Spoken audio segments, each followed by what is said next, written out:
Welcome to the February 26, 2026 Planning Board session. So what am I doing first? A roll call? I'm doing a roll call. You've been away too long. I've been away too long in a faraway country. Roll call, please. Chair LaFaro. Present. Vice Chair Finnerty is absent. The Secretary is here. Board Member Glazer. Present. Board Member Mutu. Present. Board Member Fulham is absent, and we have one opening. We have a quorum. Thank you. Can you please join us for the Pledge of Allegiance? I pledge allegiance to the flag of the United States of America and to the republic for which it stands, one nation, under God, indivisible, with liberty and justice for all.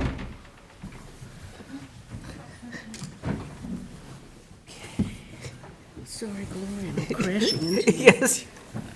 I almost lost my right arm. So sorry. Do we have any minutes? We do not. Okay, no minutes. So we're going to go right into the afternoon work session. Miyako, topping rows, so we'll go out of the planning board session into work session. And John, it's, Sure. yeah, just you? Let's do it. No. I'm gonna come on up. I'm John Denham, I'm the lawyer for the project, but Bill Campbell, who is one of the principals, is with me today. Hi. Robert Marks, who's the project architect. Dave Wortman from VHB, and Patrick Lenahan from VHB. I know Steve Rhodes is gonna try to get here. He may or may not be here, but he comes with us. Okay. So what I'd like to do, I'm gonna have some introductory comments, and then I'll ask Rob Marks to come up, who obviously is the project architect and has, from an overall vision point of view, the best way to explain this. Dave Wortman from VHB and Patrick Lenahan from VHB. Patrick is a traffic engineer. So let me try to start this out for people, and then I'll ask people to come up. You guys can all come up if you have chairs. Probably the Got best chairs. idea. It's a work session, so. We have plenty of chairs. Sorry about the, Let me get the file. I'm sorry, I thought you might have some stuff, but I'll grab the file so you Oh, have the okay. plans in front of you. Oh, okay. these are just signed documents. They're no longer We needed. have, I don't know, Claire, do we have? Rob has some handouts. Oh, is he? Yeah. I think we have, if there's anything that represents,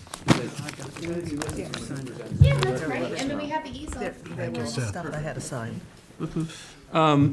So everyone's familiar with this spot. It's the Topping Rose Yes? on the east side of the Bridgehampton-Sag Harbor Turnpike. And it was before this board some time ago for what I think by universal agreement has resulted in just an absolutely wonderful neighborhood and townwide benefit. It's a magnificent facility there. So this is a project for some changes, some additions there. It's been in development for quite some time.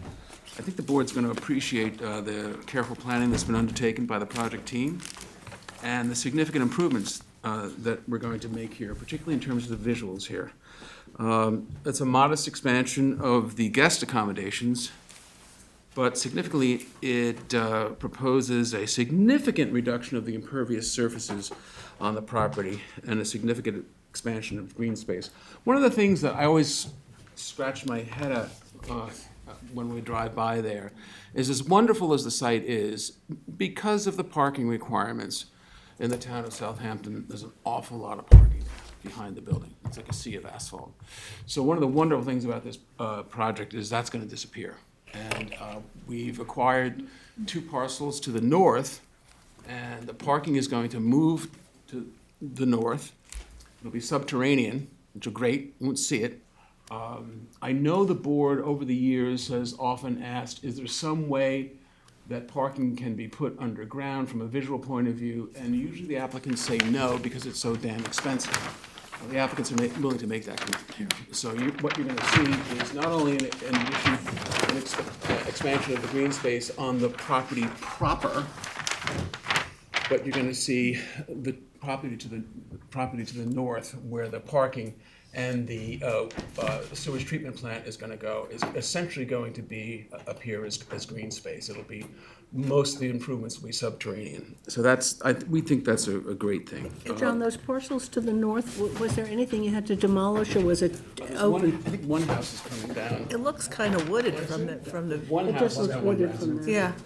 On the north side, on the Yeah, on the north lot. northeast. One house currently Hi, being used. you have to come You up want me and to come speak up? at the Okay. podium and say who you are. Thank you. Sorry, come on up. Yeah, I can I, should've brought you. let me have your names all the way. Steve Naroda with Aris Design. Steve? Naroda, Nieroda. Do I have to identify Harris myself? Please do. Yes. I'm William I. Campbell. I live at 546 Little Noyak Path. I'm an owner of Topping Rose House, 1 Bridgehampton Sag Harbor Turnpike. Thank you. I can remember when you came with your model here. That was the first and only time we've ever seen such a beautiful model. It's very helpful. It's Oh, 12 yeah. years later, and I Does it- never thought I'd be back in this room, but Here you I'm are. happy to be back in this room. And somewhat ironically, one night late in the original, I was, somebody said, what about underground parking? And the bill was already too high. But full acknowledgement of the architects in this case. The underground parking came from them, not from me. But it got me reinterested in expanding the property. And one of the things that I want to say about underground parking is when you have parking disappear, it really changes the sense of place. And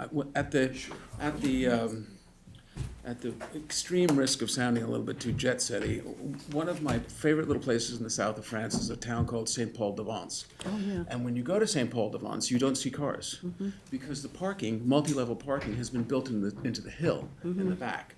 So it enables, a lot of restaurants there, it enables a far amount of use of that wonderful little perched village, but you don't see cars. Isn't it interesting that when you work in land use and you go on vacation, what you look at is parking Oh, lots, I know. I parking know. cars. It's a My wife is sickness. always saying to me, please, we're on vacation. I understand. We all do it. I take pictures of parking lots. It's like, oh, that's a pretty good. It's a good idea, right? So we support travel. Yeah, it does. Okay, I don't have your name. My name is Robert Marks, M-A-R-X. I'm an architect with Roger Ferris and Partners. Okay. So what we did is we went to the building inspector, and the building inspector gave us an opinion on the 26th of February that says there's no issue with the parking or the sewage treatment plant going on the properties that we're acquiring to the north. He also gave us the opinion, you'll remember that there are 2 southerly lots that as a condition to approvals had to be merged. They're now 1 lot. And we're keeping all of the expansion of the expansion of the hotel facilities themselves, the hotel, the rooms on that original merged lot. And the building inspector stated that 1 Bridgehampton Sag Harbor Turnpike, those are the merged lots, are entitled to use in connection with the uses enumerated in the 1980 ZBA decision. Since it was a condition of the approval that the lots were merged, the building inspector also made the determination that the underground parking and the sewage treatment plant could go on the newly acquired lots. He did, which I think is proper, send us to the Zoning Board of Appeals, because even though that 1980 decision is very, very, very expansive, properly, we go back to the ZBA for the actual expansion. Doesn't have the 50% limit, but it does have, the ZBA wanted to keep control of any expansion. So we'll be going there, and we'll be going here. Obviously, you'll be deciding the site plan elements of it. They'll be deciding the approval for the expansion. You'll be telling us how it's supposed to be engineered and cited and such thing. Your site plan approval authorities. But so that's where we are. Very excited to be a part of this project. I think, Rob, if you want to take us through it, and then we'll ask Steve, and then David and Patrick to come up afterwards.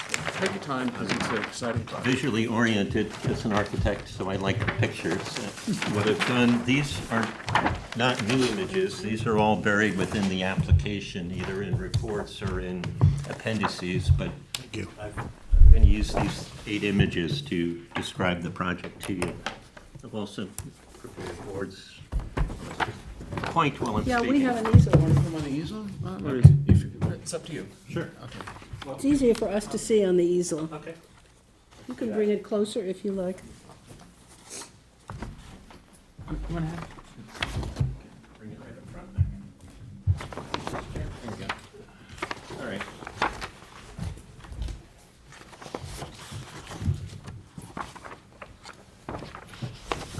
So the first image is the existing site. Just take a moment to walk you through it. I'm sure you're all familiar, but just to organize what we're going to be speaking about. The property is visually anchored by the old inn, the 1842 Greek Revival building on the corner that we restored as part of the original project. Behind that is an original historic barn that was also on the property, which we also renovated and made into an event space. This building is called the studio building, directly behind the barn. That also is an event space with guest rooms above.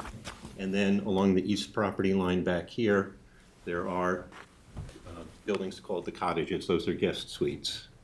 Also on the property, in the center here, we see the parking area that John referred to. Most of the back of the site is parking.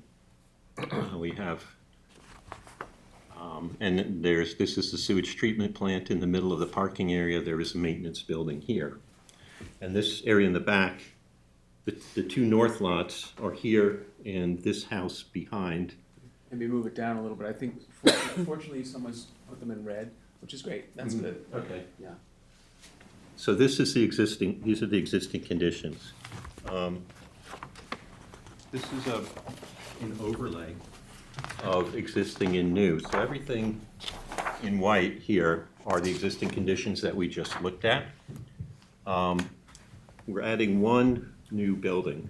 This building here are new cottage buildings. That is a dozen new guest suites.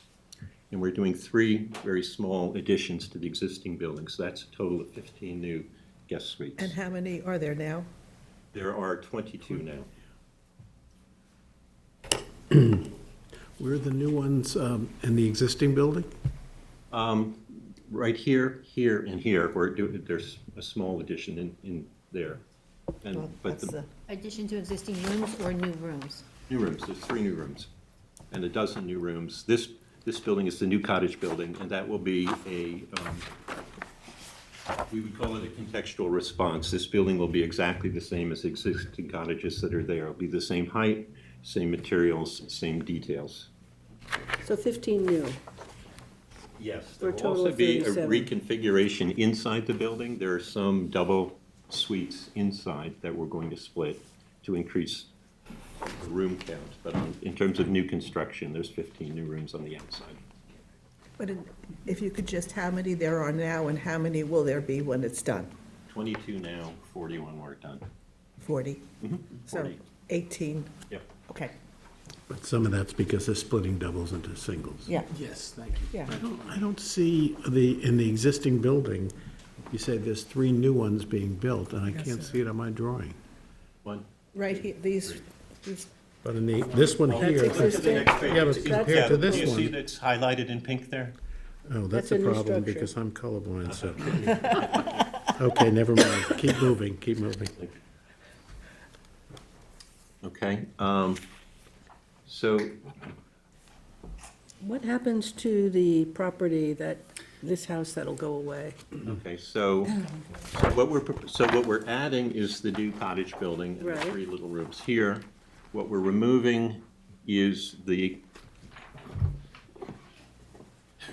You're upsetting his flow. He's gonna answer that Oh, question. sorry. He'll get All there. right, no, go ahead. I'm sorry, Jack.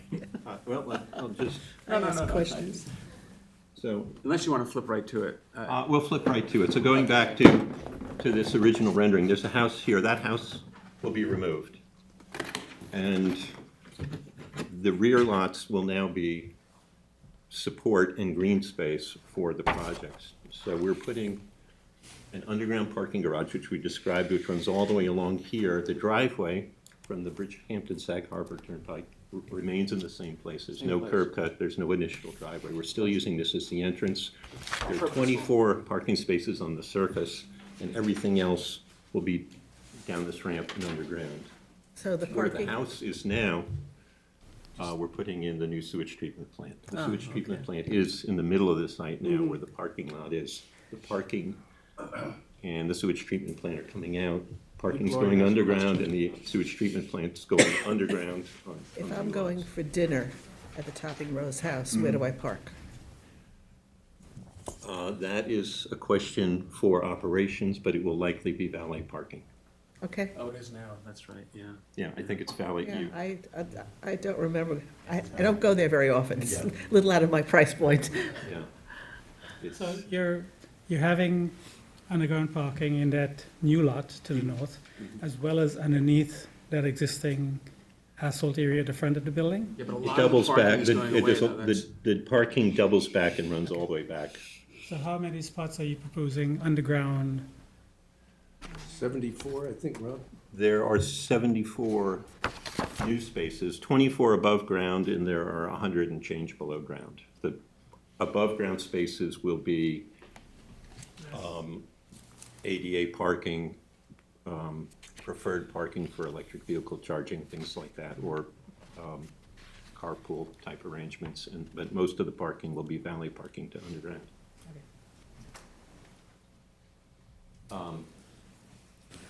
So what this new building creates then is a courtyard in the center of the site. There's currently a lap pool, I'll call it the front yard facing the Montauk Highway. That pool will be removed and there'll be a new larger pool in the courtyard that we've created, which is currently the parking lot. That will now be the guest space, so the whole site turns in on itself. The main guest activity will be in the center here. There will be an underground addition to the studio building. There'll be a spa which will be accessed from an area where you go down steps to a lower level to a spa area under there. And then this space, which is currently the farm-to-table open lot, and this lot, which currently has the house on it, the front lot will remain green. The back lot that has a house on it will become green space. So what we're doing is buffering the small expansion that we're making with this building here, which is on the existing property. We're buffering that with 2 lots that will be green space. So it's important, and I really push the project sponsor, the owners, and everybody involved in the team, keep the new rooms on the current lot. And then you have this huge transitional buffer, in effect. It'll subterranean, but it's going to appear as green space. You'll have the entrance, of course, you know, to the underground parking, and maybe some moderate above-ground accessory stuff for the sewage treatment plant, but very, very relatively small. Not really. Actually, there is a maintenance building for the sewage treatment plant on the property now, but we've been able, on this go-around, the technology has improved. This will be a more advanced sewage treatment plant, and the maintenance building or the maintenance facilities will be in the basement of the new guest suite. So Even better. So there won't be a building here. Is the spa subterranean? Yes. It'll have a big light well courtyard so that the rooms will be day-lit from above, but it will be below grade. In addition to the new green space, is there anything else sustainability-wise that you can add? Yes, the new cottage building will have a green roof to absorb stormwater so we don't have runoff, and also to cool the building. The same as the cottages now all have a green roof.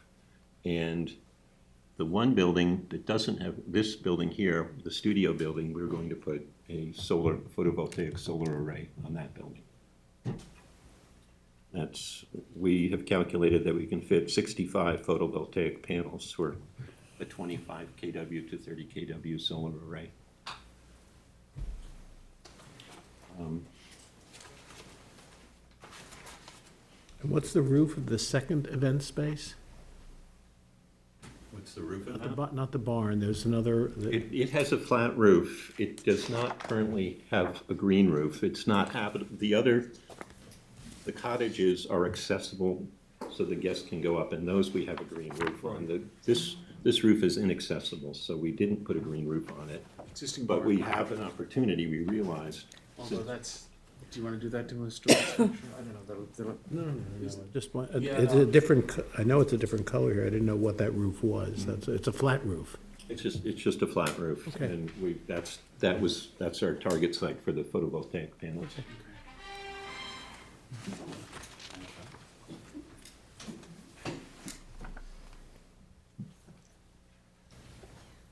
You had asked about the number of spaces. So there are currently 74 surface parking spaces, and that number will be reduced to 27. And we're, I think that's a big mover of this from a visual point of view. What kind of heating and cooling are you going to be using? we use an air-sourced heat pump, which is just about as efficient as you can Okay, get. I'm familiar. And that's the solar panels will help run the electricity. Do you have charging stations? Yeah, we will have electric, on the preferred parking spaces above grade, we'll have electric vehicle charging. On those 24 spaces? Yes, included in the 24 spaces, yes. So just a practical question about servicing the property in terms of garbage collection, et cetera. How do you see them coming in and exiting? The same way they do now, there's just the one entrance, so they'll be coming in off hours, and there is an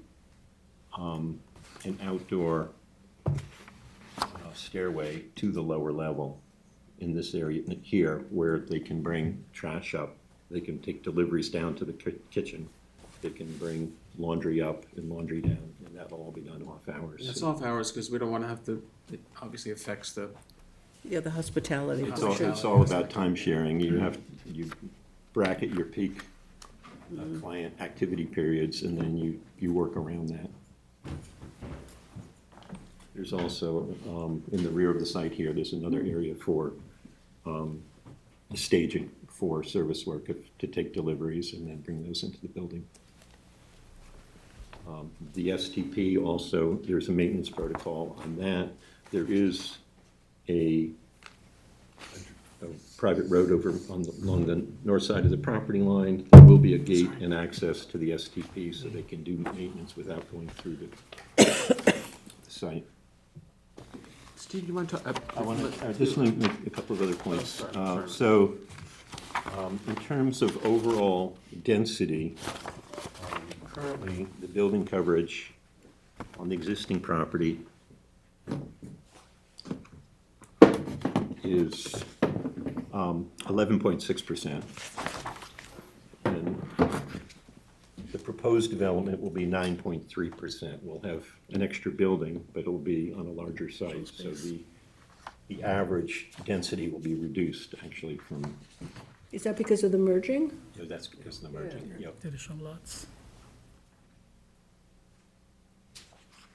Now, it looks very lush, you know, the plans. So do you have a whole full landscaping plan you're going to submit? Yes. You wanna talk about that, Yeah, Steve? and it's something that's important that we've worked with Rob's team on is getting the depths of soil, because a lot of it will be green roof, really. We'll be planting on top of the underground parking. So we're making sure we've done a lot of studies on getting that depth we need so we can accommodate trees and larger plantings, shrubs, and then the massings of perennials, grasses, and a pretty large lawn area too. So what we're really excited about is we're proposing these additions, but not adding impervious surface or limiting the amount of impervious surface that would be. How deep do you have to go with the underground parking, and where's your water table? Okay, so those are good questions. So the excavation for the parking structure will be 15 feet. 15 feet is just 1 foot 4 inches more than the foundation for the studio building, which is 13 foot 8. So we're going down another 1 foot and 4 inches. But the water table is 28 feet below ground. We know that from the USGS maps, and we know that from our experience on the original construction of the building. So the STP is designed, and it was proved out when it was excavated and we put the system in that groundwater is 28 feet down. Plenty of margin for error there. That's a deep water table for out here. So, I'm sorry, George, go ahead. That area just to the, as I'm looking at the left of the barn, is that just a leisure area for the pool? Here? Yeah. This is an outdoor dining area. Ah. One of the things that we're doing is reorganizing internally. Right now, the dining room for the restaurant is in the old house, and the bar is in the old house. The bar will remain, the dining room will get a little smaller and become a breakfast room, and the principal dining room will move into the first floor of this space. So there'll be overflow and some outdoor. So one of your future other slides has a cover over that area. One of the other plans later on has what looks like a cover, but it could be a Yes, pergola or something over it. there is a trellis. This is a trellis. Yes, okay. that's exactly. It's difficult to see at the Yeah, scale. so yep, I didn't know you're the right. plan. That is a trellis. So you have a pool and a spa and outdoor dining. So can you just explain a bit about the process, what you're going to be doing first, what you're going to be excavating? Are you going to be closed for a certain period of time? Yeah, So give us a little, just an overview. This is just a work session, so. it would be all done at the same time. Once, in order to do the parking, once the sewage treatment plant comes out, effectively, Shuts you down. operations have to close for the time it takes to relocate that facility over to here. Now, that could, and to really function properly, parking would, everything would really have to be in place, so it would all be done at once. I don't really see a way to stage it. In order to complete this building and use it, you'd need to have the increased parking. In order to have the parking, you'd need to move the STP, so it'd really be most efficient to do it all at one time. And a year's worth of work? It would be at least a year's worth of work. Okay. And you're on a very busy road there, you know, the Sag Turnpike and that corner intersection, which is so dangerous. So do you have an idea for a staging area internally where you're going to be collecting soils, et cetera? I think it would all be staged on site. We'll have Patrick talk about that as well. Okay. with traffic engineers. Could you tell me again, the underground parking is gonna go from that entrance all Over across to, All the way around and back underneath the it's building. gonna go that far over to the? okay. Yes, all the way back to here. And it's 100+ spaces, It'll right? be 100, yes, just about 100 underground. While we're on that topic of, I know you wanted to introduce somebody else. So what's the soil structure like underneath predominantly in that area? Mostly sand. Mostly sand, so that's a massive amount of excavation of Yeah. presumably clean sand that you're gonna be taking out there. What's the plans for that sand? Just curious. Sell it for beach replenishment. Well, I was gonna say, in a previous life, when I That was lived in the next thing I was Australia, gonna they, ask. you know, it was mandatory of the Gold Coast of Queensland that, where they had many very large, you know, multi-story buildings and multi-level basement parking, that any sand that was excavated was gonna be used for beach nourishment. But I didn't know what your plans were for that. Yeah, I don't see why not. Yeah, it's- Which is a it's- whole different level of Yeah. regulatory thing that you have to do probably, but I was just, because that's, quantity-wise, you could be looking at a couple 100,000. It's another sustainability element to the project. Yeah, it's Reuse. all, sand, well-draining soil, you know. I got my green hat on. Not that I want to dictate that, because Yeah. I know sand's a valuable resource that you can probably recoup some of the costs from it, Yep. but I was just curious if any thought had been put into That's a that. good idea. Yeah, we definitely The- keep that in the- mind. You know, just, I'm obviously not a contractor, but obviously underground work, when you're holding back sand, my father was a builder, so I understand holding back sand is as hard as holding back winds, Yeah. so, but you would be doing an incredible amount of excavation You can't store that at on, one time. you can't store that And inside. and so, yes, I mean, we'll be taking sand someplace else, but we're not yet to the slide that I love the best, which shows how green this space ends up being. Yeah. They've got it. There are, It's here. so there are two more boards. I mean, just to look at it from another angle, this first slide is looking from the west to the east. This is this same before and after from the east looking to the west. So here you can see the northern lots here, focusing on the northern lots. This is the center of the site, all parking. Cottages along the east property line. This is the studio building, the old barn, and the old house. And the proposed, so this is the new building. It's deep in the middle of this site. It's twice as far from the east property line as the existing building, so we're trying to manage the growth of the project with this one new building to not approach the property lines. It's in tight, and it creates the third side of a courtyard. So now we have what used to be the parking lot. The service area is now really the focus of the project. This is the guests' courtyard with the pool, with the dining terrace that you had pointed out, with the trellis. We still have a bit of surface parking at the entrance for deliveries and drop-off. And then the two northern lots remain green. This one is the drive that goes down to the underground parking. The underground parking is under here and doubles back and runs along the side of the Sag Harbor Turnpike. This is the sewage treatment plant, which is all underground. The maintenance building or the maintenance facilities are in the basement of this building. And so, as Bill was pointing out, these two northern What is lots. that big rectangle on top? That is the treatment plant itself. It's a series of tanks, they're all underground. Yeah. And they're flush with the ground, and then grass around them, and then a fence around that. And then a lot of plantings around that. Do you have your planting plans, Steve? I have the site plan. Yeah. It would be helpful to, Can you just hold it up on there?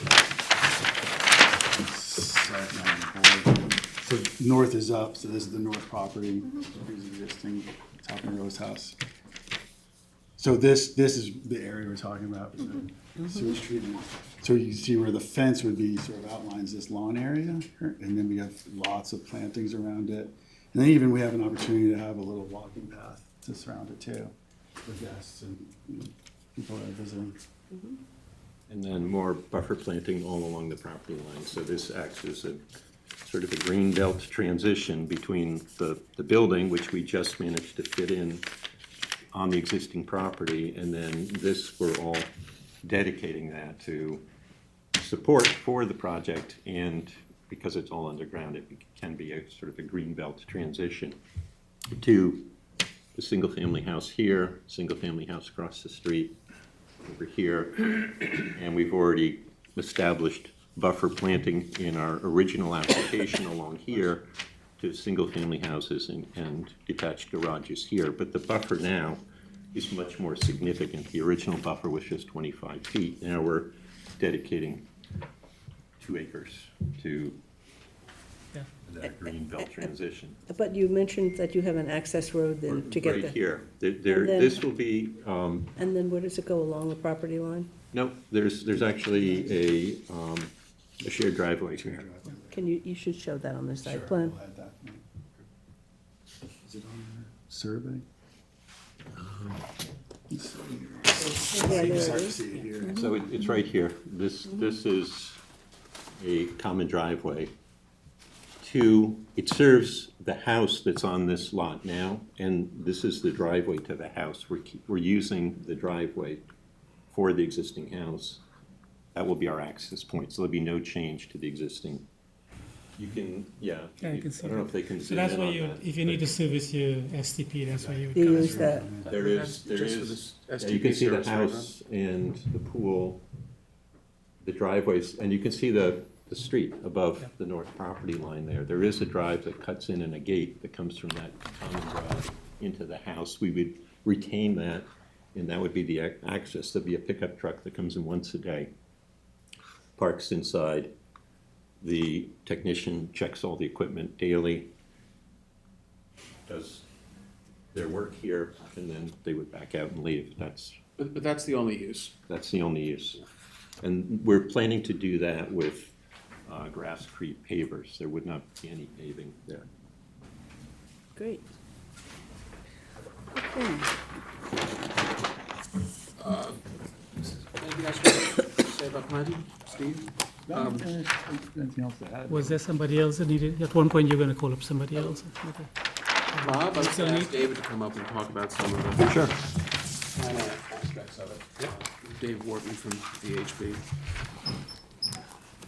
You can sit down. Thank you. That was very clear, and those visuals The are very visuals really helpful. help. Yeah. So your name, please, Dave? For sure. Hi, my name is David Workman, spelled Wortman, and I'm with the firm VHB Engineering. I'm the Director of Environmental Services for that. Thank you.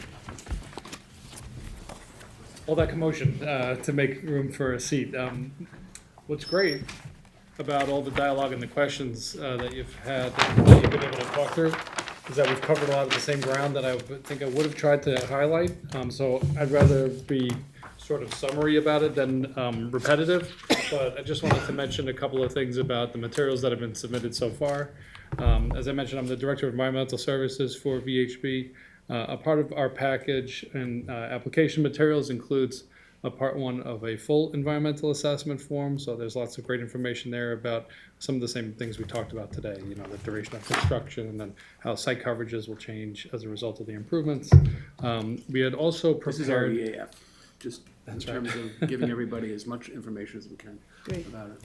It's far from the long form EAF, obviously. So. That's exactly right. Yeah, we refer to this as our expanded environmental assessment report, and that was exactly the idea. Is we thought it best that the board have as much information about the project as possible. It's a bit of an opportunity to highlight all the ways in which the design has tried to get ahead of, minimize any potential impacts from the improvements, and really beyond that, to improve the overall site, as you've heard a lot about today. I'll just mention the inner workings, so to speak, of the expanded environmental assessment form. They include a really detailed project description, a discussion of the anticipated benefits of the project and its design, the upgrade and replacement of the sewage treatment plant, for example. Those all have lifetimes, and the existing chromoglass system that was installed once upon a time is a technology that's not used any longer, but the latest best system is proposed here and will be more than adequate to accommodate the volume of waste that's anticipated. It achieves a very high standard in terms of its discharge. If I have this right off the top of my head, I believe it's something like half the nitrogen content of drinking water standard, and so on. Can you just describe the leap from the old chromoglass system to the new proposal in terms of its benefits? Sure. I mean, there's, as I mentioned, its performance is really like the best way to describe that. In terms of its ability to effectively remove nitrogen from the effluent, it's superior. In addition to that, we've talked about the fact that there are some aesthetic considerations, right? This will be entirely below grade without the maintenance building. It'll be extensively landscaped in the area. But there's also a few other things that are described in here, mostly care of our sanitary engineer on our team, Brian Grogan, who's not present with us today, but certainly would be happy to come to when we get to a public hearing and answer further questions. But one of the things that's highlighted are things like the advanced odor treatment systems that are a part of this. Everything's entirely enclosed. There are granular activated carbon systems, two-stage filtration that happens for anything that's ventilated from the facility, and so on. So again, it's much more of a modern current day technology than the system that's operating today, which I understand has not been any source of issue for the site or the community as is. We also talk about the project in the document from a land use and zoning perspective and how we adhere to the existing use, how the layout is really intentional about concentrating the building components of the facility all within the existing lot so that there's no infringement upon surrounding land uses, creating that buffer that we've talked about. We've already talked, I think, ad nauseum, maybe at this point, about the fact that it's greening the site at a major expense to the project sponsor. We'll have a reduced impervious surface coverage, lots of landscaping. Our firm, VHB, also happens to be in landscape design, but I've had the pleasure of working with the Arrays team, as I know many of you have seen plans from that office. They've worked on so many of the properties throughout the town, and they do a fantastic job. And even having worked with them before, my hat is off to them. But they've really gone above and beyond here to make this something lush, as you used the term, something special, and really effective at enhancing the site. That speaks a bit. Do we have a question? Oh, absolutely, please. Sorry, I didn't know, I was waiting till you finished, but. No problem, So, of course. You treated your end product from the the treatment plant. Is that just being injected back into the ground? That's right. That just like any other similar sort of packaged facility, the discharge operates in accordance with the state pollution discharge The elimination. follow-up question that I really wanted to ask is, if you have a much more advanced treatment plant, is the treated water suitable for reuse for, say, irrigation of some of your green places where some of that nitrogen can be reabsorbed back again and cut down the nitrogen even further? Sure. I think Maybe something to look at? Yeah, no, it's certainly something worth considering. I think the discharge is so closely regulated by the New York State Department of Environmental Conservation through SPEDIES and then through the Suffolk County Department of Health Services. But through it'll achieve two their goals, right? requirements. I love it. I think Why it's don't it's a you really cut down on innovative way water to do it. use That's tremendously? Absolutely. That's right. Especially for wasteful things like irrigation. All this green stuff you're putting in, and secondly, if it's allowed to be reused, you're then reducing nitrogen even further through absorption of the plants that you're watering. That's a great point. Good, great. The We'll second, highlight that. There's some golf courses that are linked to Yes. hotels that do that. Yeah. Exactly, yeah. second thing, and only because I'm not fully aware, but maybe briefly, because I know we've been going on a bit, we don't see underground parking lots of this size, or any at all really, in the town. What are some of the issues you're going to face, and how do you get around things like exhaust systems for, fumes and even surface, I don't want to say runoff, but certainly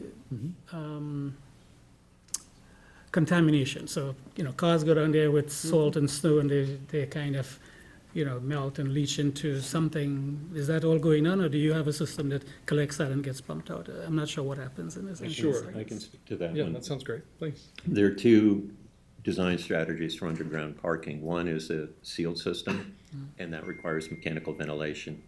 Or there's open parking, and we've designed this as open parking. I didn't get into the details on the presentation, but there are areaways around the perimeter of the parking garage that are equal to about 15% of the surface area of the parking, and they're arrayed on opposite sides of the parking in such a way that there can be natural ventilation. So it'll just be like open vents at the It's top. it just open allows- vents. It's, yeah, so that, and so we satisfy the requirement for open ventilation, so that means we don't require additional mechanical equipment, which would be additional cost and electricity and other things, so it's And all maybe naturally, noise. naturally ventilated. Do And you, then- I'm sorry, do you need to have any fans to kind of move the air around or just? No. Okay. And then the second question about water runoff, that is treated like surface parking, which also has drains. So we have stormwater infiltrators to take all the surface runoff from the property, and that goes, that is then retained and then discharged underground. There is still a benefit, a net benefit I would describe, to just add slightly to that, which is that when you have a large enough storm, the system is sized and designed that'd be capable of accommodating it all, just as if it were surface parking. But in practicality, in reality, smaller storms are going to just absorb right into the green space here and be lost through evapotranspiration, and that means less need for storage and all of that. Wait, are you saying you have to provide drainage for the underground parking, same as if it was an above ground parking? Right, that's the design criteria that, Because that doesn't seem to make sense, but, because it's all covered. I'm just, well, it's treated in the same manner. I guess maybe the calculation may be different as far as the quantity. sorry, thank you. Sure. Okay, so I think we have to move on with our agenda. No problem. We've had, Okay, we'll hold on the traffic. I think we've got it. There's a full traffic analysis. is there okay, we can read about it, Patrick but, here, we can read about it. I understand. Thank you. right, and, and And we're always in, Want to take just a few minutes? It might make your Yeah, reading all of right. it a little easier. if you can do it in about 5 minutes, because we have a I think that's pretty fine. 50 thanks. Oh, I just wanted to say that it would be helpful to us if you put together some kind of a staging process in the course of the year, what you're going to be Construction doing. methodology. Yeah, and how you're going to protect the Sag Harbor Turnpike and not have an impact on all of that. Staging, Great. construction methodology. Yeah, Okay, I exactly. understand. Exactly. Okay, and, We're going to resurrect the toll booth. Did you ever see those old photos? They're amazing. Good afternoon. My name is Pat Lenahan. I'm the Director of Mobility at VHB's Long Island office. And just real quickly, I had 2 pages of notes. I'm going to go real fast. We did a full comprehensive traffic impact study, which was submitted with the project documents. The traffic impact study, having worked out here for the first 22 years of my career in West Hampton Beach, I am very familiar with the traffic conditions. So the first thing we did was make sure we did all our existing condition counts in the summer. So what we did was we identified a heavy period of use at the site with the folks who run Topping House Rows. We did our existing counts. We looked at the size of the proposed uses on the site versus the existing, grew our traffic, ran some software through to see traffic conditions before and after, and given the traffic increases that we see, which I would call modest, we don't see any significant impacts in the way the roadways or around the site or the driveway itself is gonna work. The driveway stays in the existing place. You mentioned safety. There's a full analysis of existing crash history, including Montauk Highway at the Bridge Sag Turnpike. Parking is to code, we did a study on that intersection, yes. the three-way intersection, Well, we Lumber looked- Lane, Sag Turnpike, we and looked at Lumber 27? Lane and Sag Turnpike, we looked And at Sag 27. Turnpike and Montauk Highway, 27, and the segments in between. So I look forward to your folks' review of the traffic study, whether you hire an expert or not. In terms of construction, obviously, we would be required to meet any regulations that the town has on construction hours or days of the week or what have you. If I told you I was exactly familiar with them as I sit here, I'd be lying. But you have some regulations and when and where we could do things. And given the size of the site and the things that are going on, and we'll talk about this later, at the next iteration, we will be able to accommodate all the operations on the site. The key thing is you don't want equipment spilling off the site, you don't want parking spilling off the site. And even on anything larger than a bank, we deal with this problem. Okay. Okay, and Particularly we'll, excavation of sand trucks. yes, you know? there is an underground garage, and there's, quite a bit of sand that's gonna But leak. there's no question the site is adequate to accommodate. Accommodate, No construction vehicles spilling off, and that'll be policed. And that's not true of every site, but this No. particular one. Right. A lot of single-family residences, that's what. We're very cognizant to make sure we don't cause anybody any. Great. Thank you so thank much for a Thanks for very the comprehensive Did I make it? discussion. You did. You did, you made it, you made I it. know we're on borrowed time. Can I just make one last? I may not be able to be at the next session, but, listen, you had to talk me into being here in terms of, expanding the place. But I've learned that, 40 rooms is particularly better for the off-season. The on-season, 40 rooms, you can get 18 rooms anywhere you want on-season. But when you combine them with our 22, 40 becomes much more attractive to particularly corporate events people in the shoulder season. So from a business standpoint, that's important. In terms of the design, I gave credit already to the architects. By using that entrance, it's about as good as you can be in terms of traffic. And, I live here, and you live even closer than I do. But that corner, it's managed about as well as you can manage it, where we manage it from. So from a parking standard, it's better. The sewage treatment plant, the technology has completely changed, so much better. The greener, the fact that it's greener and bigger is pretty impressive. We get a better spa, we get a better pool, which is better for our existing customers. So, listen, I signed up for it, and I hope you'll sign up for it, because we'll do our best as we did the first time. And, I'm a citizen, I'm a resident, I admire this town, I admire this hamlet, and give us our good consideration. Thank you. Good, thank you, Bill, very much, thank you, thanks. Thanks, Ron. So I'm closing the work session and going into the regular day session, and the first item is number 2, Pietradura. Anthony? So I thought we were gonna do it, but one more extension, applicant couldn't be here, extension till February 26th. Extension to February 25th I'm sorry, March 12th. to March 12th. Motion. Motion by Gloria and second by David, all in favor. Opposed, abstentions, 5 in favor, 1, 2, 3, 4 in favor, 2 absent, and 1 1 vacancy. vacant. Oh, hell. Good.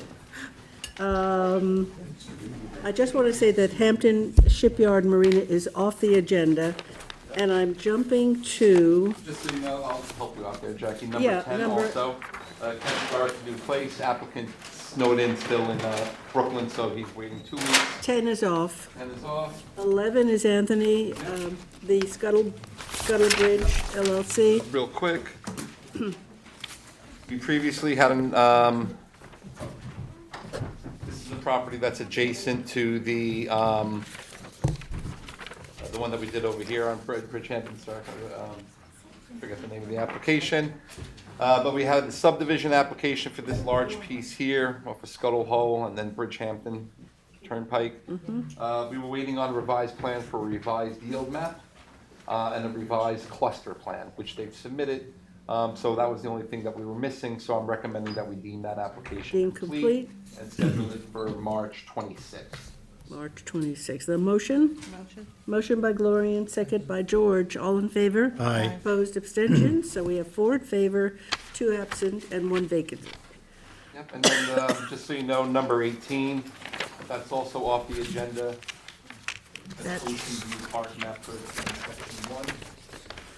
Just so the board knows, that's one where, it's a Gaza piece, but he needs 6 board members, to proceed with his old file map, right to build, so.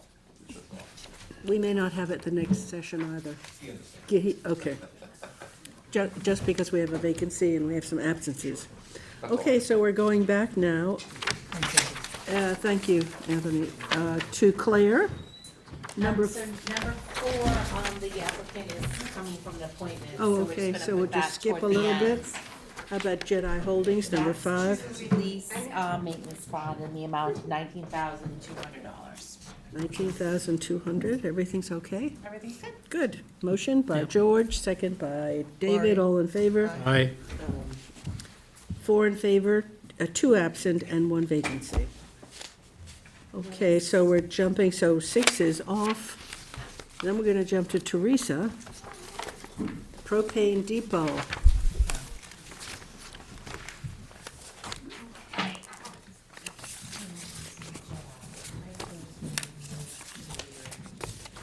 All right, here is the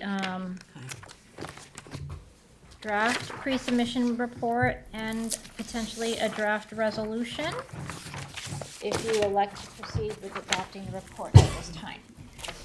So,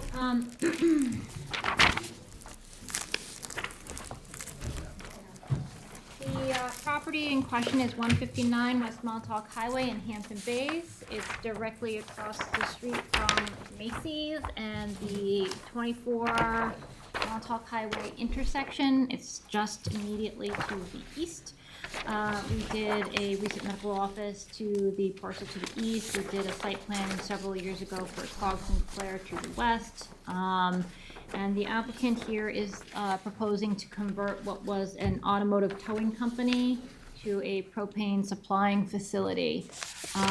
So we had a public hearing on the application for pre-submission on January 8th. We had quite a few public comments received, and they are summarized in the report. So I'll just go over the various bullet points just so we can discuss them. So again, one of the major comments for that we received on the public comments were the traffic and access into the site. We also had some concerns about, and the various points of those concerns are listed in the report. We also had some concerns about safety because of the adjacent uses, both the medical office and the existing propane supplier's office. Concerns about how emergency services might access the site during high traffic volume times.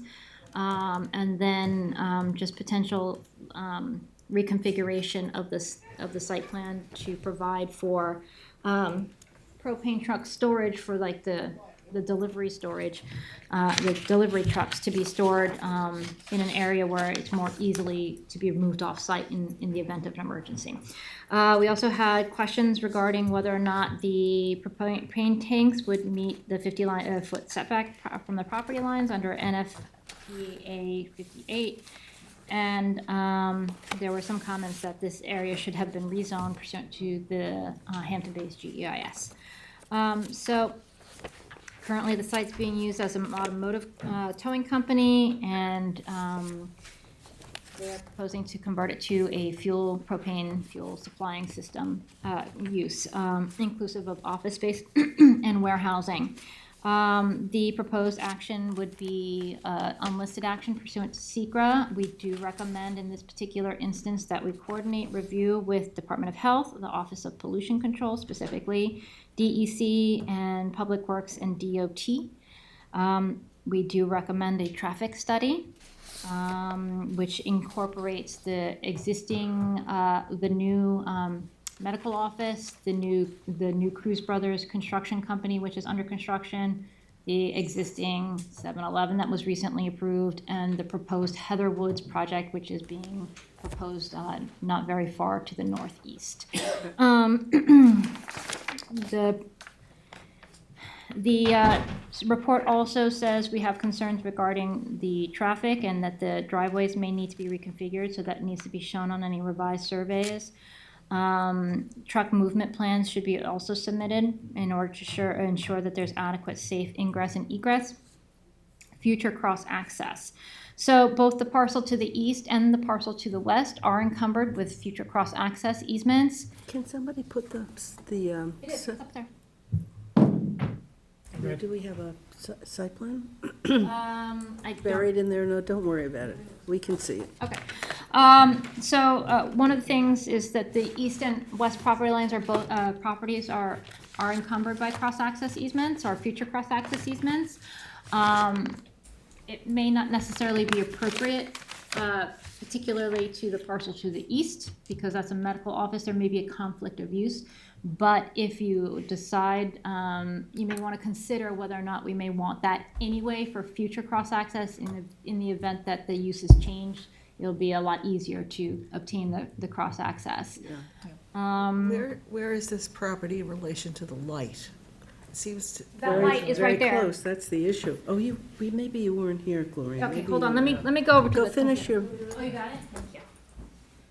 So it's, the medical office 159, 157? 157 West Montauk Highway is the lot that is, been cleared recently, and that was the old diner site. Right. That is where the light is. Okay. So this is at that intersection, right So- where the two turn lanes onto 24 begin.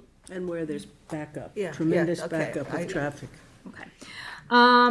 Again, there's concerns that the propane tanks don't appear to comply with the 50-foot setbacks under NFPA, but we are recommending that the applicant consult with the fire marshal's office to ensure that there's adequate setbacks and safety. Teresa, and could you compliance. say again why the cross-access would be a problem?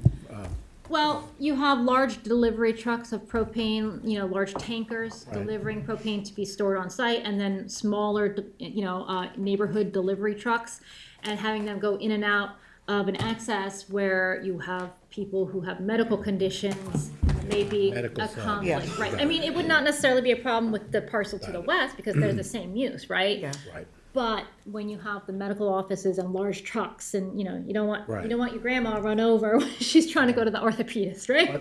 But it doesn't prohibit cars from using the cross-access if the cars that are customers of the gas station?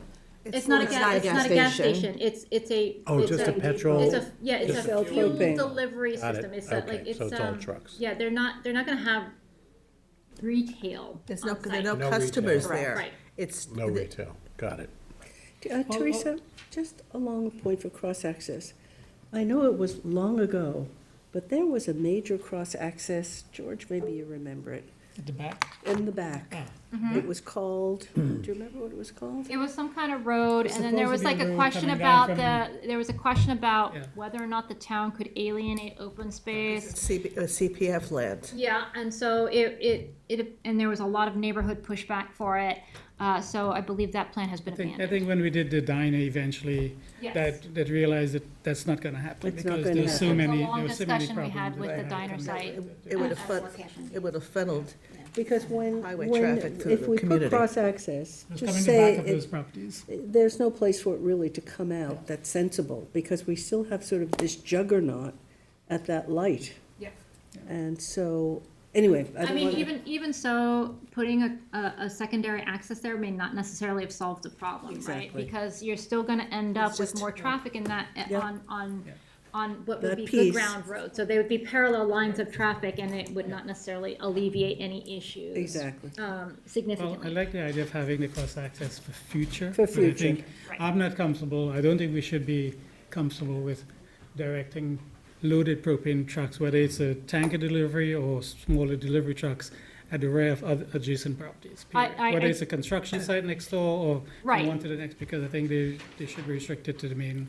Right, which is So- why I'm saying in this, it's, the uses may not be conducive for having cross-access constructed at this time, but we should get the easement saying We at should future secure it. cross-access, future cross-access may be required if the uses warrant it, right? Yep. And then, parking calculations, need to be provided for the office use, warehouse, and outdoor storage areas. The location of any proposed outdoor storage of tanks and other equipment needs to be identified, and appropriately screened. According to the parking calculations under the town code, outdoor parking is parked at one stall per 1,000 square feet, so that needs to be accounted for in the parking calculations. Trash receptacles need to be identified. The installation of project limiting fence, which should be installed prior to construction. Landscape and lighting plans should be provided. A SWIP most likely will be required, and then obviously our general standards for recommendations for, general language for recommendations for sustainability and green infrastructure. I know that Ms. Wright, the applicant's attorney, had some concerns regarding the recommendations of the report, so I'm sure she would like to discuss those. Sure. Please, just give us your name for the record. Heather Wright, for the record, 48H Main Street, West Hampton Beach. Yep. I wouldn't categorize them as concerns, just more clarification points. I see in the items to me submitted prior to site plan review, you have stormwater pollution prevention plan. I think the disturbance here, and could be could be some confusion because the original sort of conceptual plan that we submitted didn't have the site disturbance on it, but it will be less than an acre, we believe. So similar to what you did with Quag Sinclair, in their pre-submission report, maybe change that to project may require a SWIP contact town engineer, rather than making it a condition of submitting the site plan, because we really want to get. Under point 12, I'd Yeah. say the applicant may need to submit, okay. May need to submit a stormwater pollution plan, prevention plan. I'll just leave it at that. And town engineer. Huh? Contact town engineer. Okay.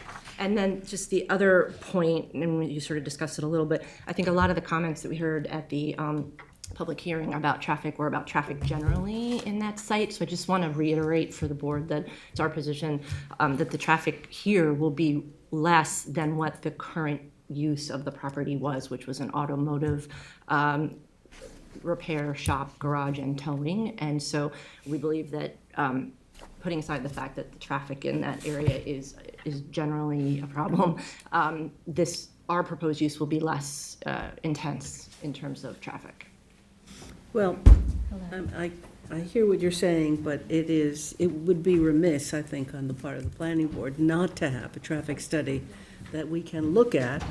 One of the recommendations, and I just don't know if it's possible, is to reduce the size of these trucks that are coming in, these delivery trucks. I don't know the length of them, but they are extensive. Is there any way that he could do business with smaller trucks, which would allow for a better turning radius, which would allow for better circulation in the property, because it's a narrow parcel? I understand, but it has 2 points of, I mean, we'll obviously look at all this when we Yes. do this, when we do the site plan, but That's it has 2 points of entry here. But I mean, this is an ongoing business with existing trucks, and, I mean, I can't ask, I don't know whether he can get new trucks, Does he have another business off-site somewhere, another location? Well, it's gonna be moving to this location. Yeah, Well, there's one in West Hampton, right? Right, but then this is going to be the new site for it. so he's Oh, he's giving moving that West up? Hampton to here? Yeah. Oh, I didn't know that. I thought this was a new site. Because I thought he said at the public hearing, or it was mentioned that he had another facility as well. Right now, while we're doing the site plan, obviously the trucks are not located at the site. They're at the location in West Hampton, but this will be the main site for the business. Okay, so the concerns that we have are really for safety as well, because it's right next to a propane tank, so if something should happen there, it could be disastrous. Right, which is why we'll work with the fire marshal, just like Quag Sinclair did when they went through this site plan process, to make sure that the proposed site meets the requirements for the NFPA and for the New York State Fire Code. And because I spoke to the fire marshal, that will include looking at not just this site, but the idea that you have to look at it as though it's one Holistically. site.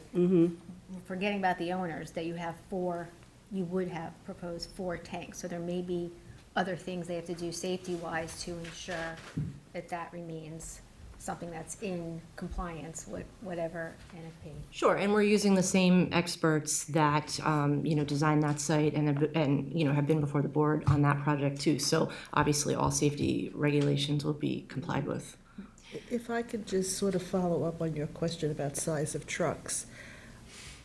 I'm assuming your client has trucks that are going to take the propane from the tanks underground and deliver it to people's homes. Correct. But there are going to be other trucks that bring the propane to fill the tanks. Correct. Those your client doesn't own. Correct. And I'm assuming those are the giant, big trucks. Is that what you're referring That's, to? so is it possible to have deliveries with smaller, again, I'm just following up. Point well taken. I mean, from a practical standpoint, I don't think so. I Okay, mean, But we don't know that. It's a Well, I mean- question. It's a legitimate question. well, as part of Only the, because we have a major circulation problem here, we have a very narrow property, we have a very major turning radius issue, and we have a traffic impact. sure, I And, think, you know, the business that you refer to next door was permitted 20 years ago, 15, 20 years ago. The traffic on this road has exponentially increased. And so our job is to look at it now, of course, yeah. not what it was. Well, But let the- me just chime in here, right? Like, you're saying you don't want a traffic study because you believe that the No, traffic. No, I don't you're say that you're saying that's not what the- I'm saying. No, right, so, but you're saying that you believe the traffic will be lessened by your client's use of the property. And that may very well be the case, but they have concerns and they want the documentation to see if that is the case, right? So if they do a traffic study and it is less, that's actually to your benefit, that we have that documented when we do the EAF. We can have that reference as our documents and justification that says, yes, this is fine, we've mitigated those impacts of traffic. And I think, you know, but if it's more, we know that too, right? And then we can adapt that. So I think it, either way, it should be considered and recommended that we get the traffic study, because if it's the case where it's less traffic, that's to your benefit. And that's to your benefit that when we do the EAF, parts 2 and 3.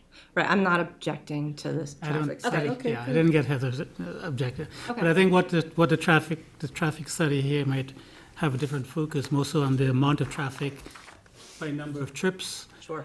and more so on the size of the vehicles entering and exiting, and how that interacts with traffic, trying to, for example, when you're exiting that site, which I did on the way here today, I mean, you literally have to cross 2 lanes of traffic to get into the lane to make a left to go back onto the highway. So those are really serious things that you have to think about when everybody's in a hurry and trying to beat the traffic light coming through and a truck's trying to turn in front of them. So I think those might be the more pertinent things that your traffic study would need to Thank you, identify. I was gonna add to the size of the trucks, not just the number of vehicles. Right, we'll look at that when we, And this is a pre-submission report, so these are all the issues that we've noticed. Okay, so, on number 3, it says the traffic study needs to analyze whether or not right-in, right-out access is appropriate and whether it's appropriate to establish cross-access due to potential conflict of uses. It should also analyze, The scale of the delivery trucks. Size. Scale and- delivery truck Entering and exiting the site in a safe manner. access, ingress and egress. For safety. yeah, I mean, I think you have that in 4 anyway. A truck movement plan also needs to be submitted in order to ensure that there's adequate safe ingress and egress for Right. delivery vehicles, so I think Right, that's. but also incorporating that and how Sure. that impacts it.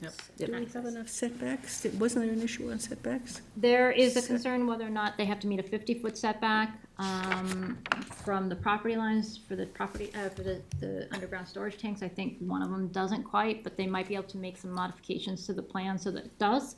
And then, any other requirements that the fire marshal. Fire marshal. Yeah, we'll work with, and I think we've already started having those discussions, so we'll work with the fire marshal. There's some differences between the NFPA requirements and the New York State Fire Code requirements in terms of the setbacks, so we'll do what the fire marshal obviously recommends. And the fact that there are underground tanks next door. Correct. All right, so I can amend this and bring it back to you, or we can adopt the resolution to Well, it's say the just that one report as change, right? amended. Go to adopt. Yeah, let's do that. That sounds good. Motion. As amended. As amended, yep.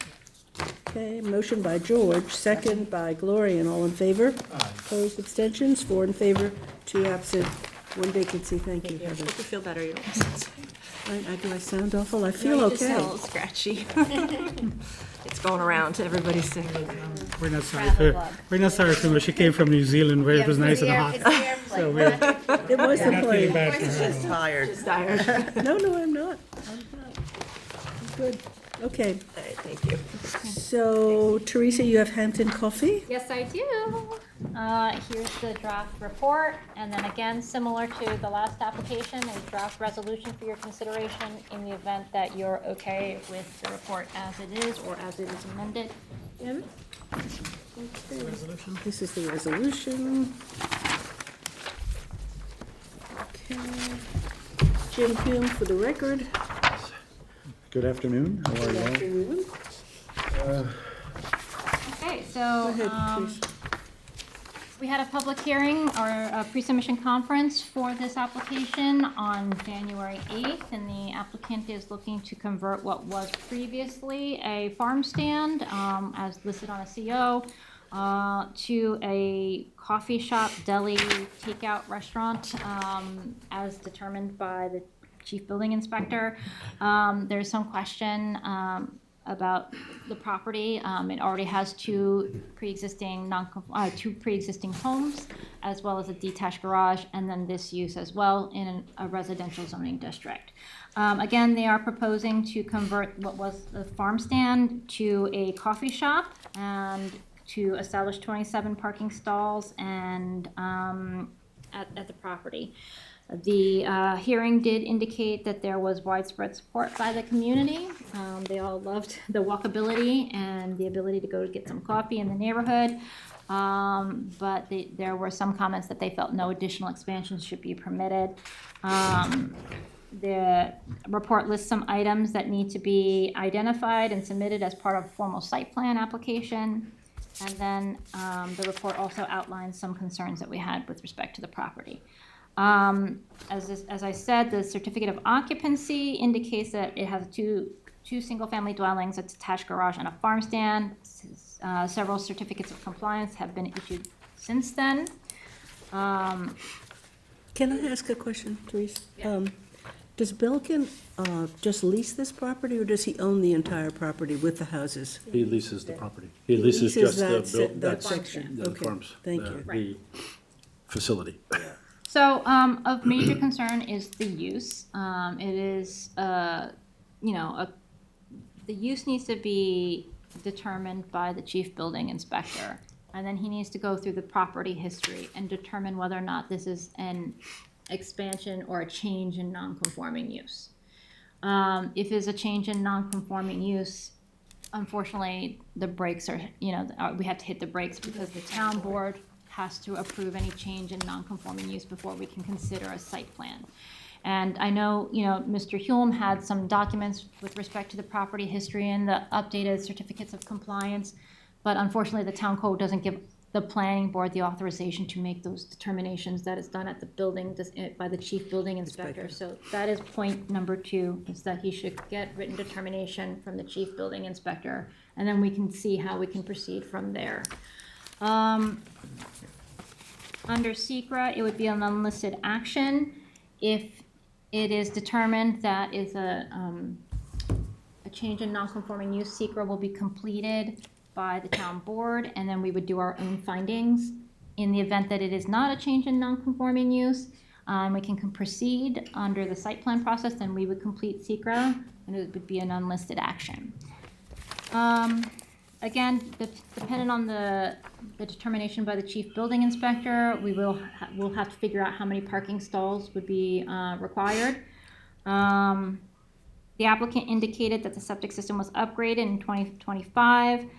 The location and components need to be shown on the project plans so they can be legalized through the site plan process, and that we can make sure that any flow calculations associated with whatever use was determined the septic system is sufficiently sized for it.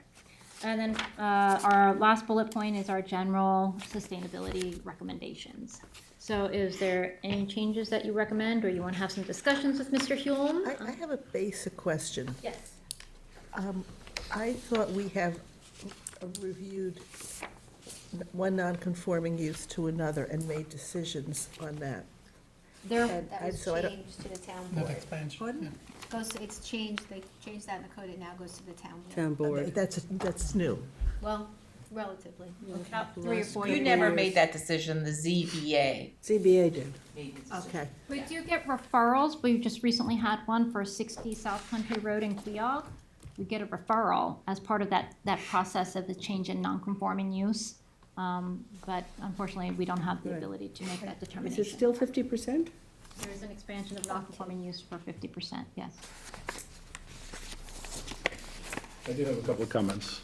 A couple of simple ones first. Under the issues number 5, you indicated that the Suffolk County Health Department approval was 2025, but I think it's actually 2005.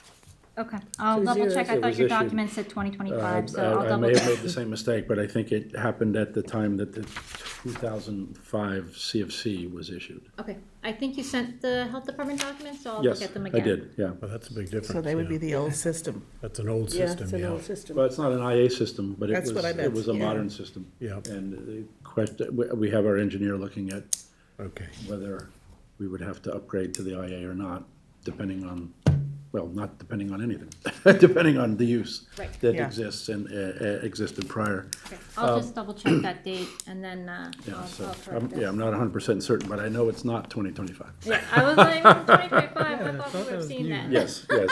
It might be if they didn't have all these uses and expansion on site when that was done, that may not. Well, they did, because the CFC that issued relative to that plan and that health department approval identified it as a food service, grocery store, and farm stand. That was the first iteration, yeah. Yeah. Right. So, and our argument has been that we're within the purview of that. So I think that there's a good argument to be made to the health department that we shouldn't have to do anything in Maybe regards that's to the that. health department determination. But right? that's a health department issue. And we have John Condon, I guess, working on that for us.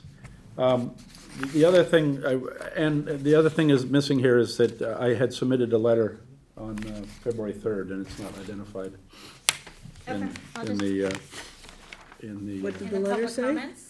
pardon me? I mean, Under it- comments, it's not indicated Well, that, but you're the applicant, you're not the well, public. true. That is true.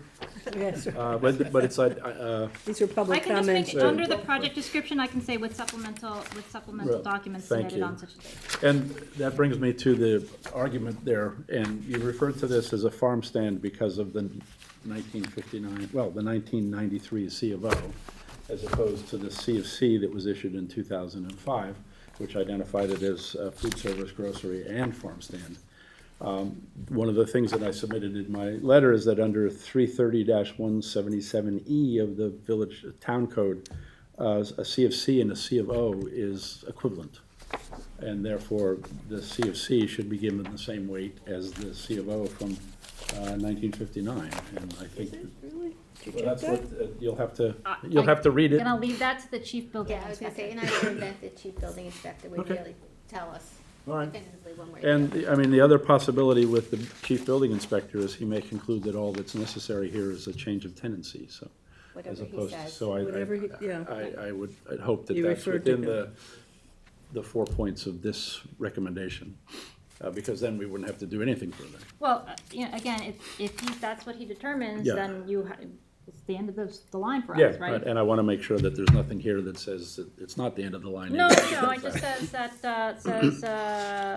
says, if it's determined that it results in, if the determination, if applicable, the use determination may result in the need to submit a change in non-conforming use. If he says it's a change in tenancy, it's done. We're, Okay, and all right, just I- submit that, and then we'll just close out the file. That's fine. Okay. I just wanted to make that comment for the record. Got it. So just with the date change, Teresa? Yep, and it'll we be can as We can amended. adopt this? Yep. Yes, does anybody have any more questions? Motion? Motion to adopt by Gloria, second by David, all in favor? Aye. Opposed, abstentions, 4 in favor, 2 absent, and 1 vacancy. Thank you. Appreciate it. Yep. I'll be back or not. Depending on what the building inspector says, yeah. Okay, so Teresa, you have Charos? Oh, it's secret, huh? Oh, you're doing secret? Yes. Finally. Yay, fun. Hey, you are. All right, so I got a lot of documents. It's a lot to consider, so Plural. here's the initial document. Oh, can I have one? This is the, About that. I've actually put on some last time. does Carl need one also, or he's got them? I've got, Okay. thank you. That's the EAF Part 2. Did you have one of these, Teresa? You keep one? Yes, I gave him those. Oh, I have one. Yes, I have one. Oh, these are the You have 3 documents? There's a lot. 3 documents. This is There's the gonna be 4. secret. Oh, there's gonna be 4 documents? 4 Okay. documents. A lot of documents today. This is the determination. Killed a lot of trees. significance. Sorry. I printed double-sided though. I appreciate that. All right, so, in January, we had, started our secret coordination, and we sent out secret requests, lead agency coordination forms, and we did not receive any comments back. So the resolution in front of you is to assume lead agency. I did not, prepare a resolution to, render a secret determination, because this is a very large project. I wanted to make sure we went over it and we're thorough. We have time to render that secret determination. I wanted to go over this report, the draft determination with you, make any changes as necessary, and then we can bring that back to adopt it at the next meeting. So our action today is just to coordinate, Is just to assume the lead agency. assume lead agency. Right.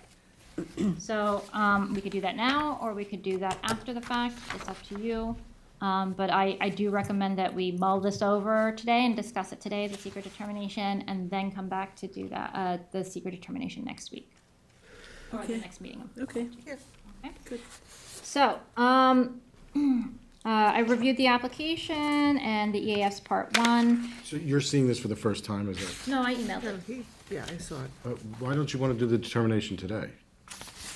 Because, I mean, they can do the determination today, but I have some questions that were highlighted, 1 or 2 questions that were highlighted. Okay. So I wanted to bring it to you, you consider it.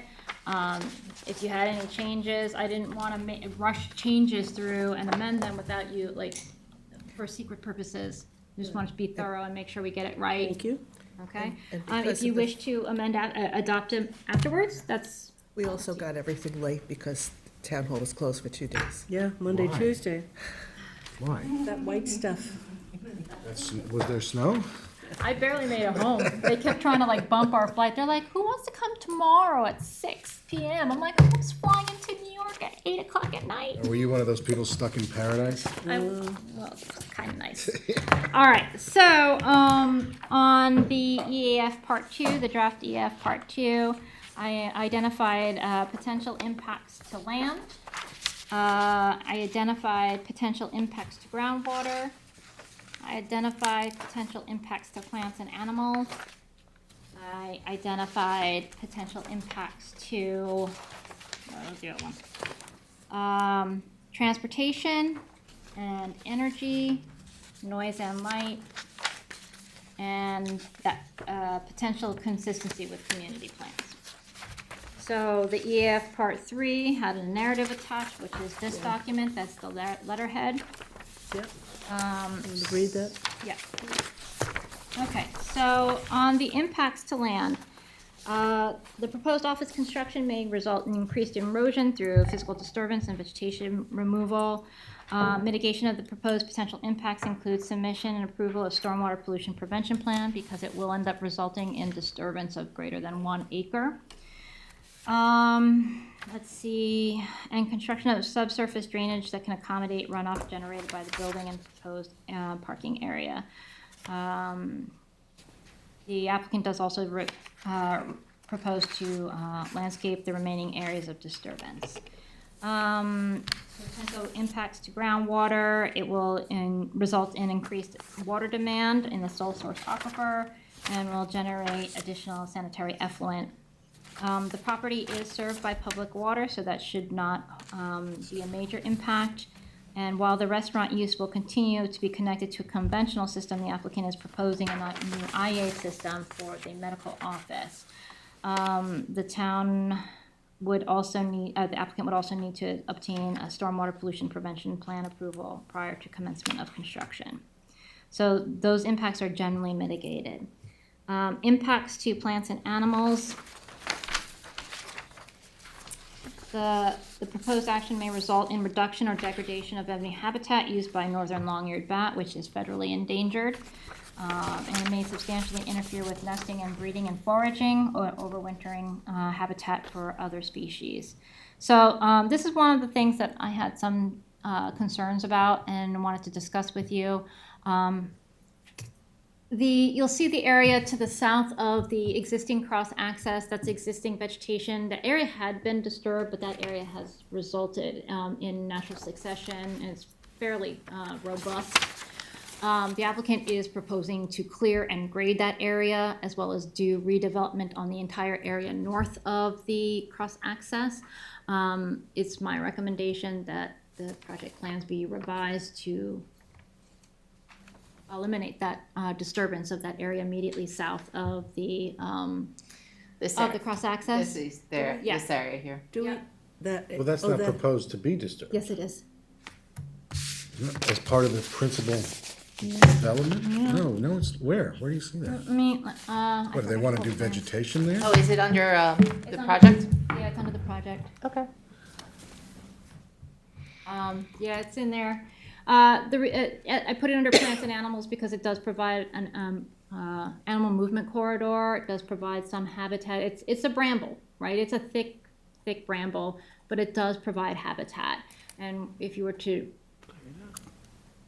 clear it and regrade it, the habitat that LC? gets put back. LC, right? Under the site plan? Yeah, it should be there. No. Why is it not there? How about this one? Under pre-submission? Concept plan? Yeah, I guess so. Oh, it's an old one though. No, that's an old one. I don't know why it's not there. But the plan does, you want me to go grab it? Should I go grab it? I'm not, what is the disturbance that was proposing south of that road? They're gonna clear the whole thing and regrade it. And I didn't quite understand the reason for it. So you don't have any problem with her saying that, right? I'm not aware of any disturbance that's proposed there. It's a strip right on the other side of the Yeah. right-of-way. Yeah. It has nothing to do with No this need, development. there's no reason to touch anything on that side. So, no, you don't have a problem with that, right? Okay. So if I, No, so- I don't have a problem with that, I guess, but okay. Yes. I don't know what. Bullying him. So here's the thing, right? If you leave it, this gets changed, this area gets changed, the applicant, There are no bats in there, I know that for a fact. I'm not a wildlife biologist to quantify that, but But regardless of whether or These not trees they're. are big, so that- it's, and then it's a very nice buffer to that neighbor, house, you right. know? And that's, if we amend this to say the applicant, will revise the project plans to eliminate clearing south of the access strip. We can get rid of this? Uh-huh. Yes. These impacts will be mitigated. And then it'll also provide screening for the adjacent property owner, which I think is also, I didn't put it on there. I don't know why I put it on there, but it would also be impact on noise over and light, so it would, Particularly from the Help to mitigate cross-access, those yeah, impacts, from the yeah. traffic. let's see, the next one was the planning board finds potentially to small to moderate impacts on, oh, that needs to be changed.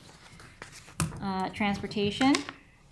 And it will result in increased traffic, but while that is anticipated, there have been numerous studies for the area, and there's already cross-access constructed at the site, which will mitigate some of those impacts. So I Is the think, current business up there still ongoing, or is it closed? Current Which business? business, which one? Is there a current business on the property? yes, Yeah, it's that's the the- diner. the It's the diner. Lobster Silver Roll Lining Diner, Diner. yeah. So that's still open, right? Right, and actually, by doing the construction, they'll connect the parking lot to the existing cross-access. There's no connection there now from the existing Princess Diner Okay. to the, so it's, it'll It's good, actually it's a help good alleviate. cross-access. Yeah, Are there not employee housing there as well? there's employee housing. It's an interesting site. They've got the On the- restaurant, there's, no, They never finished the employee housing though. I know Well, that. they got the approval for it. and Yeah, they but have it's the- never been constructed. and that was never constructed? Because I was gonna ask to see where it is on the, Yes. It's in the, it's, if you in that The lower I left guess corner, the right? lower left corner of the diner. This one? Okay. Yeah, that was, No kidding. it was built out and framed, never finished. Okay, so the, So we've eliminated that, you've rewritten it, okay? let's see, well, no, it will remain there, but it'll indicate that the cross-access should mitigate It's some of those mitigated, impacts. Yeah. Impacts to energy, that it may increase the use of energy, and they are proposing to install 4 electric charging stations, and then we are also strongly recommended they can incorporate other green design elements where appropriate, including potentially rooftop solar panels, but those are just, recommendations. Impacts to noise, odor, and light. They'll be installing outdoor lighting, but it will be revised, it'll demonstrate compliance with the town lighting code. And then I'll add another sentence here that they're gonna retain the vegetation soft with the cross access to screen the adjacent residential use from any noise and odors and light. And then finally, consistency with community plans. Based on our review, is generally consistent with the community plans, including the County Road 39 corridor study, which requests all new parking be located behind the building, which would be actually the existing diner. The existing diner does have some parking in the front, but if they were to, but the majority of the parking will be in the rear of that diner site, so most of it will be screened. And then they are proposing to provide 25 square feet of landscaping for each parking stall consistent with the town code. So with those changes, if you wish, we can adopt the negative declaration that it was drafted. Did I do it as a negative? Well, first we have to take lead agency. Correct. But I can revise this resolution to have a second resolve where you issue the negative declaration. Oh, nope. I don't know why I did that. It should not be A on the part 3. It should be B, because we would, it would be C. I apologize. It would be C, because you said you would revise the project plans. So it wouldn't even be a condition like that. A condition like that? Huh? You said No. conditions like that? Why It's are a we type 1 action, conditioning? so we can't do a Right, condition. so it's like gotta that. be a negative declaration. Right, so that So would that's be. A. A neg deck, but Oh, That's A. yes, I'm That's sorry, A. my brain is not working today. I'm still on vacation mode. Yes, so it's A. So this can be adopted as is, with the amendments to the narrative. yes. Carl, any other questions? No, that was my one question. I will review, I guess we have to put it over with this open issue. I know, I will take the neg deck as is. So, well, I can revise the narrative for the neg deck, and we can adopt the neg deck as amended. And then you would just, before a conditional approval, you would just submit the revised project plans that shows that that area's been eliminated from development. I mean, it's a benefit to the applicant to have that as a buffer. It is, yeah, I'm just, you're sure that the plans you had indicated disturbance? I am not familiar with any plans. Yeah, that when we're disturb that, so done that's here, we why I can go wanna- downstairs, it's real, I I'll just show you real want quick. to see what the discrepancy All is. right, do you want to You want- For a few minutes. Yeah, you wanna do that and come back after? Absolutely, yeah. I have, What? What'd you say, Claire? We just looked at each other, we're like, oh man, this is gonna be hard to do. When you table something, it's annoying. We're not gonna table, we're just gonna adjourn it for a few minutes. Can we And close it something and then else? reopen? What? And handle something else? Yep. Yeah, We that's could the take hard a part. We could take a break, a 5-minute break. We can take a sugar break. Yeah, so let us take a 5-minute break and be back here by 4:15. So I'm reconvening the planning board, opening the planning board session after the adjournment, and proceeding with the application in front of us, which is Charos LLC. So, Teresa? So, Mr. Benacasa and I reviewed the plans. That area does show that they were gonna grade and landscape. He spoke with his client, and the client indicated that they're gonna submit revised plans that eliminate that, so that allows us to do the neg deck. If you wish to, I'll make the amendments as we discussed to the rest of the document. If you wish to amend the resolution that's before you, we can do that by adding a second where be resolved to first assume the lead agency, and then second to adopt a negative declaration. So it will be one resolution? One resolution. Okay. Everybody comfortable with that? Okay, so that's what we'll do. We'll adopt we'll declare lead agency and adopt a neg deck for Charos LLC. Do I have a motion? George, second by Gloria, and all in favor? Aye. 4 in favor, 2 absent, and 1 vacancy. We're done. We're done. Yay! One Thank you, page, Carl.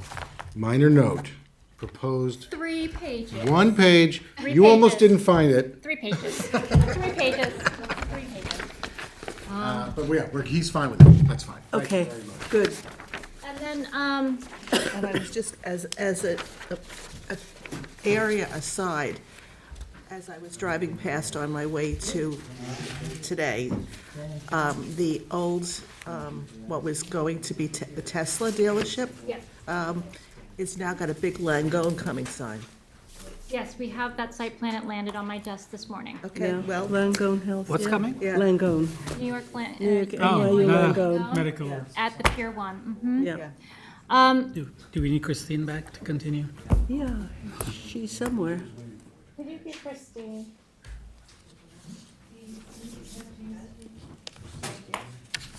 Is it possible to do my walk-on now? Yes. Yes, please. So we have a walk-on. Oh, you gonna do 12 too? Yeah, let's just jump to the, Oh, Karofsky, oh my God, my brain is not working today. I am so sorry. You must have oh, been. yes, you have number 12. Final subdivision of Andrew Koroski. Please, was off. So. You must have been a Yes. really good vacation. It was not a restful vacation. I took my kids to the amusement parks in Florida, so, you know, very not restful. All right. and then you had trouble getting home with kids. You almost had terrible time getting home. That's mine. Almost had a terrible time getting home. All right. So this next application is a completeness review for the final subdivision of Andrew Koroski. I did submit the draft checklist for your review. I also provided that to the applicant's attorney. There's some minor things. But most specifically, that the plans need to be scalable, and then also the location of the existing water mains and fire hydrants and proposed monuments as described above. Those are the main items that needed to be resolved before we can proceed with the 2-lot subdivision, which would be classified as a type 2 action. So is it an extension, or are we This is a incomplete? completeness review, Completeness. deeming it incomplete. Okay.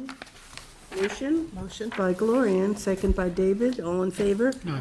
Opposed, abstentions, 4 in favor, 2 absent, and 1 vacancy. I do. 215 East Montauk Highway in Hampton Bays. We did a pre-app report on it about 2.5 years ago. It is a 2-lot subdivision, like 2 lots, 3 lots over from the Canoe Place Inn. It's a 2-lot subdivision. It was just 40,001 square feet in a R20 zoning district. So they did need variances, specifically because of the flag strip. They got their variances, and then the DOT came to them and said, we don't like this driveway over here, we want you to change it. And that necessitated them going back to the zoning board to get revised variances. And because of that, the pre-application, which had been extended once, expired a second time.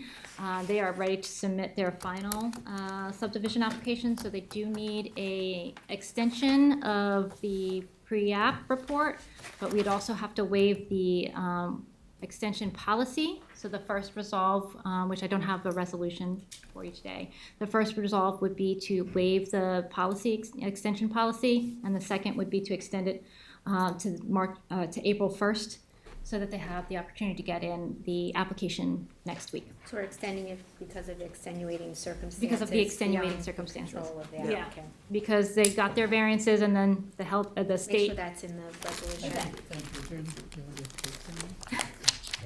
Yes, due to extenuating circumstances, we So are we waiving the moving on? policy. Are we moving on this, or? Yes, Yes, please. we are. Okay, so motion by Gloria, and second by David. All in favor? Aye. Opposed, abstentions, 4 in favor, 2 absent, and 1 vacancy. You're done, Teresa? I believe so. She's done. Can I slip in Julie? Yes. Yeah. That's what we're gonna ask. Yes, please. Julie Green. We're going to number 17, Burlick House and Studio. Welcome, Julie. I'm going to give you all color copies, not great. Yeah, agreed.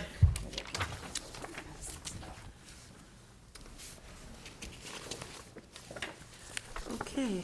So I'm here, Julie Green, town historian, to talk about the David and Marusha Burliuk House and Studio, which is at 65 Old Riverhead Road in Hampton Bays. So this has been recommended by the Landmarks and Historic District Board to landmark this CPF purchased property. So I'm just gonna read through my report real quick. So the principal structure, it's located at 65 Old Riverhead Road in Hampton Bays, is a simple-sided gable two-story residence with architectural evidence dating to the late 19th and early 20th century. The house has been identified as a historic resource and is a contributing structure in the town of Southampton due to its historic personage, Russian-American artist David Burliuk, who owned the property from 1941 to 1967. The Burliuk home and studio is a historical and inspirational site in the town of Southampton that contributes to the local and cultural landscape and is an important opportunity for historic preservation and is eligible as a town landmark under Town Criteria B. This report was prepared by me to document the history and support of its future preservation and town landmarking. So as you can see, the house is, in the front picture is as it is today. It's got 3 structures in the back as well. It's got 3 little sheds and garages. And we're hoping to landmark the entire site. So just a little bit about David Burliuk. He was an internationally renowned, known as the father of Russian futurism. He purchased this modest farmhouse along with several acres off Squiretown Road in Hampton Bays, which he used as a studio and built a gallery. Burliuk made his home the center of a dynamic art colony for his fellow avant-garde emigres, who included artists Nikolai Sikovsky, Moses Sawyer, Raphael Sawyer, I'm going to make some of these up, George Constant, Milton Avery, and John Graham, organizing exhibitions, concerts, reading, and lively parties. Known as the Hampton Bays Art Group, they traded the cityscapes for the agrarian and maritime landscapes of eastern Long Island for inspiration and painted the people who lived and worked here. Talked to many people that live around there, and they all have portraits that were done of their family members. So he was... came from, so we can kind of give a little more history on him. So he's during the Bolshevik Revolution years between 1917 and 1920, Burliuk, his wife, and 2 young sons, David Jr. and Nicholas, traveled throughout Siberia exhibiting and selling his art. The family then moved to Japan, where he promoted his art and futurism, ultimately immigrating to America in 1922, settling in New York City. So he was from a very prominent family, could be considered a white Russian, as the term, and during the revolution, he had to escape, so they traveled through Siberia. And he was born in Ukraine. Yes, just so very topical. Yes. He was born in From Kharkiv. which we all know now. Yes, we all know where that is now. So he studied in Odessa and Kazan, at the Munich Royal Academy of Arts, and at the École des Beaux-Arts in Paris in 1904. So at the turn of the 20th century, he established himself as an artist in Russia and Europe, influenced by a mixture of Fauvist, Cubist, Futurist art movements, and a vital part of the Der Blau Reiter, an expressionist art collective that included Vasily Kandinsky, Pablo Picasso, and he toured through Europe. And you can see some of his artwork. It kind of starts out realistic, and then he gets into things. And on one of the pages after his portrait, there's a one of the paintings that he did in Japan. The Japanese wanted him to stay. They were gonna give him kind of a commission to paint the royalty and the landscapes and things, but he decided to continue on. America was his objective to get to. So his critical acceptance in the United States came in 1923 with a major exhibition of his paintings at the Brooklyn Museum, and soon thereafter, a solo show at the Society in Aname, the first museum of experimental modern art established in New York by Marcel Duchamp Man Ray, photographer, and Catherine Dreyer. And in New York, he began to focus on painting style that he named radio style, blending symbolism, neo-primitivism, expressionism, with the use of vivid, bold color, strong texture, and spontaneity. Here in Hampton Bays, he continued to paint. There are 17,000 known works. As he traveled from Russia and Ukraine, he painted many of the paintings he couldn't take with him. He had to leave a lot. So when he came to the United States, he repainted the paintings that he had to leave behind. Wow. So there are quite a few of his works that he later dated. So we kind of know that although it was done in 1904, he actually repainted it in 1940, say.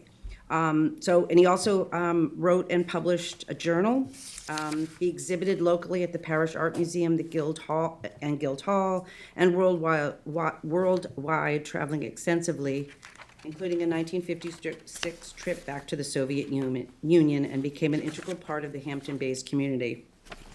There's one lovely picture of he and his wife on the beach, painted by his friend Nikolai Sokovsky, who actually also, they all ended up buying homes in the town of Southampton, and his home is right across from Captain Jack's on Noyak Road, which the Old Coast Grill, it's right across the street, and that's still in his family as well. So this house That's was around the corner from me, just is kind it? of, Yeah, so it's his, so that's Nikolai's daughter-in-law that still owns that property, but I don't think she's been there. I'm trying to locate her. So, again, another picture of the house as it looked in 1945, and that's kind of what we're gonna bring it back to. He did enclose the front porch, which then became his studio, and there are some photographs in here showing his studio at the front. So both of his sons, David Jr. and Nicholas, served in the United States Army during World War II, and their names grace the War Memorial at the American Legion, the Eugene Hand Post 924 on Ponquag Avenue in Hampton Bays. So very part of the community. His first exhibits were at St. Mary's Church on Ponquag Ave, Episcopal Church.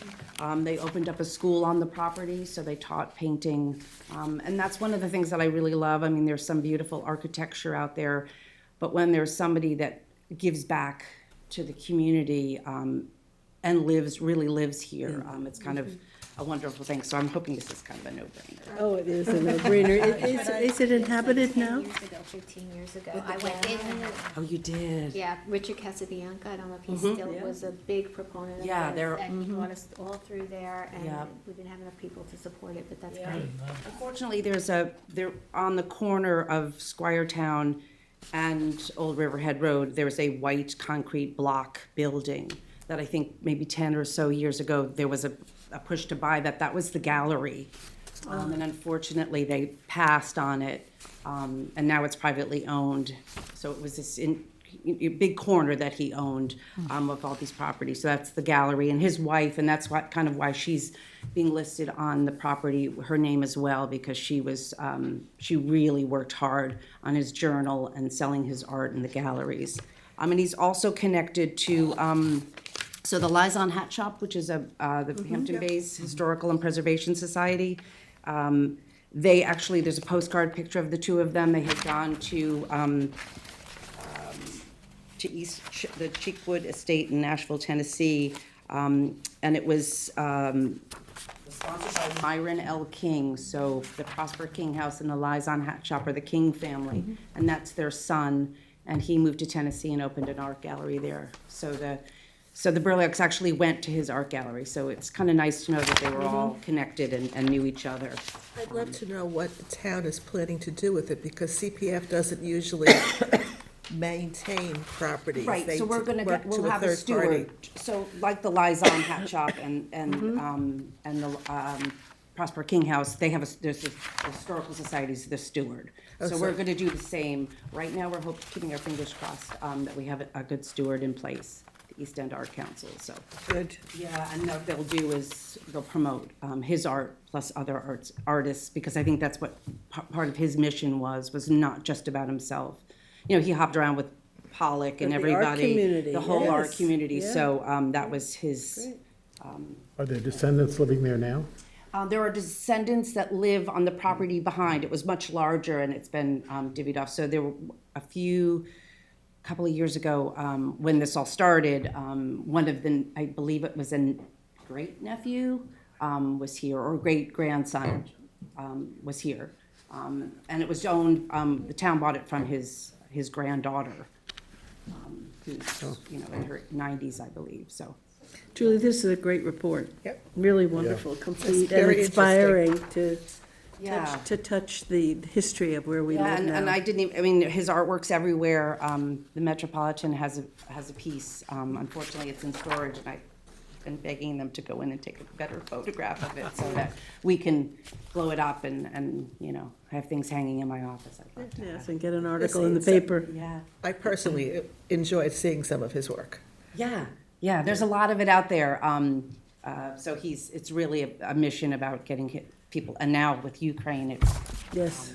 getting more unfortunate attention, but attention that these people deserve, so. thank So you very support much. on the board here? 100%. 100%. Great So history lesson. motion to support the recommendation to of the property as historic That landmark was one of the last projects I did by for the town. Gloria, second by David, all in favor? Aye. Opposed, abstentions, 4 in favor, 2 absent, and 1 vacancy. Thanks, Julie, so much, for all the work everybody. that you do. I'm glad to see they finally added names. For when I left, Yeah. they didn't have names, but I'm glad to see they Yeah, they keep eventually put adding. names Yeah, on it, which is yeah. great. Have a lovely evening. Thank you, Julie. So 10 is off, we've done 11, 12. Claire Bentley? Bentley, that is to deem the pre-submission complete and set, Where are we? Number 13, the Bentley Hotel. So it's completion and set a public hearing? yeah, conference, what do you think? April?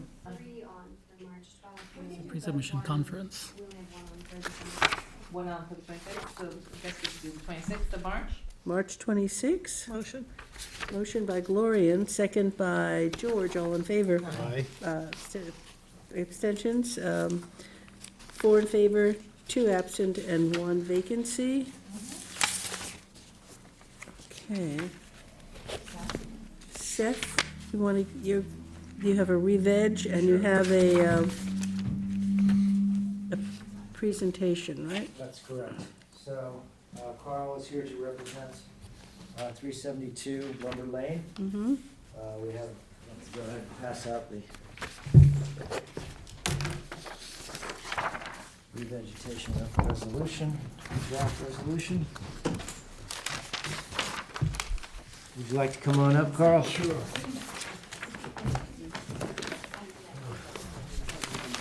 Since I have them, they just delivered these not too long ago.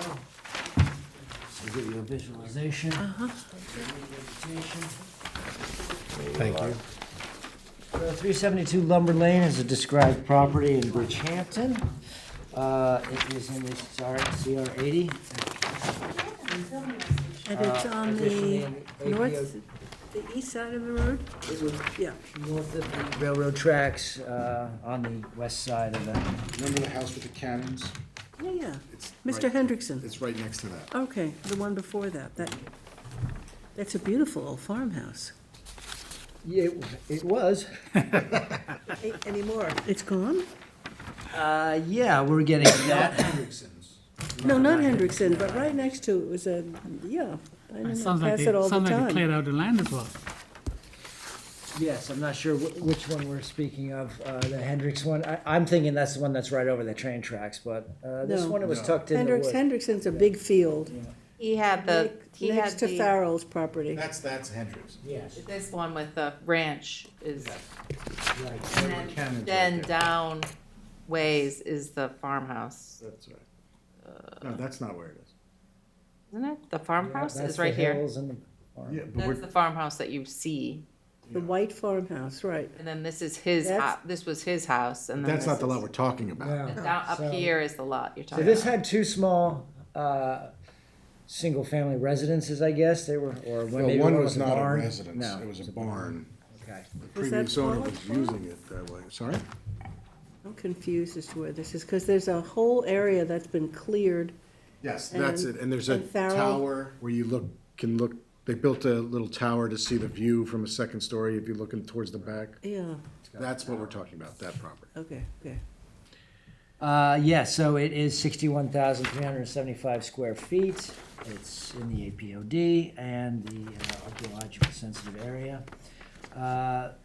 On the 22nd of last year, January 22nd of last year, the applicant came into the building department to ask for a letter of determination, as this property had significant clearing throughout its history. As you can see, it abuts a farmland, and if you did cycle through the historical aerial, you would see that there was a significant amount of clearing on this property. That being said, the chief building inspector did issue a letter of determination granting this property 73.5% clearing, equal to 45,080 square feet of permitted clearing. The applicant then went on to, because you can't really see, well, you can kind of see it on this one. A lot of the existing vegetation on the site is centrally located, which does not bode well for future development. So. This wasn't subdivided, though. No, this is a This is- described property. Farrell, Sorry? is this her property that she's developing? Yes. Yeah. Okay, because I can see, I passed that all. It's totally cleared. Yes, Yeah. it's been totally cleared. So, that being said, the applicant maintains that the vegetation was pretty much in the heart of the property, so in order to build a new home, they needed to clear it completely. So, they have brought in, the clearing's been undertaken. They are in the midst of seeking a building permit. I had looked at the revegetation plan with them. We had some back and forth. In order to bolster, my contention was the original revegetation plan did not have enough trees, I felt. So they did come back, and instead of more quantity of trees, they increased the quality, and they have much larger 10 to 12 foot height, 12 to 14 foot height trees. So that is something that's a little different. You can see that On your chart, there yeah. on the revegetation plan. You'll notice the red trees there. It's not 100% cleared insofar as those trees are pre-existing. So they were able to maintain some along the periphery. And that would be the segue to you, Carl, if you have anything to add. Yeah, we had discussed this. I was in a meeting with Seth. I think there had been previous meetings about what his preference was for the revegetation. There were talks about doing this administratively, but ultimately it's before the board. I believe Seth is satisfied with this plan, and Well, that's what matters. and we'd ask that, Well, I ask yours. I and need we ask your the planning imprimatur. board, yeah. Do you think it's sufficient? I mean, it really is.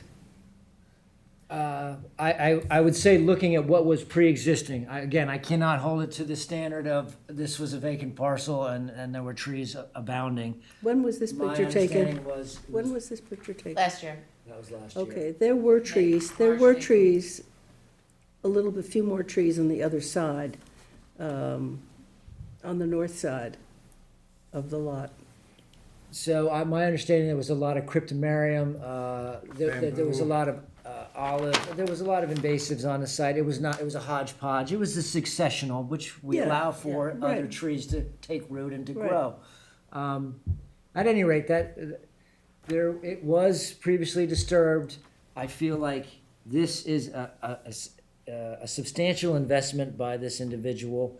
I do like that they're going to put in real trees that are going to stand the test of time, that are all natives. They do have each representative group, the shrubs and the grasses.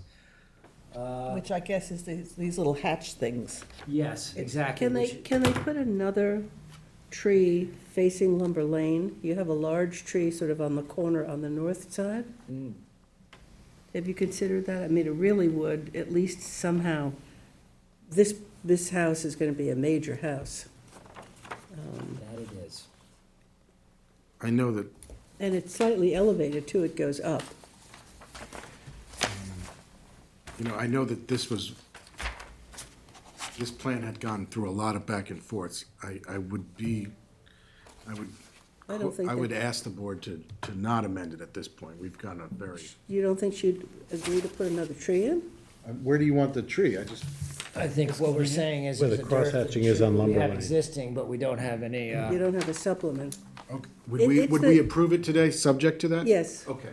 She'll do, I'm sure she'll do it. The big Yes. concern was an adjournment to revise this.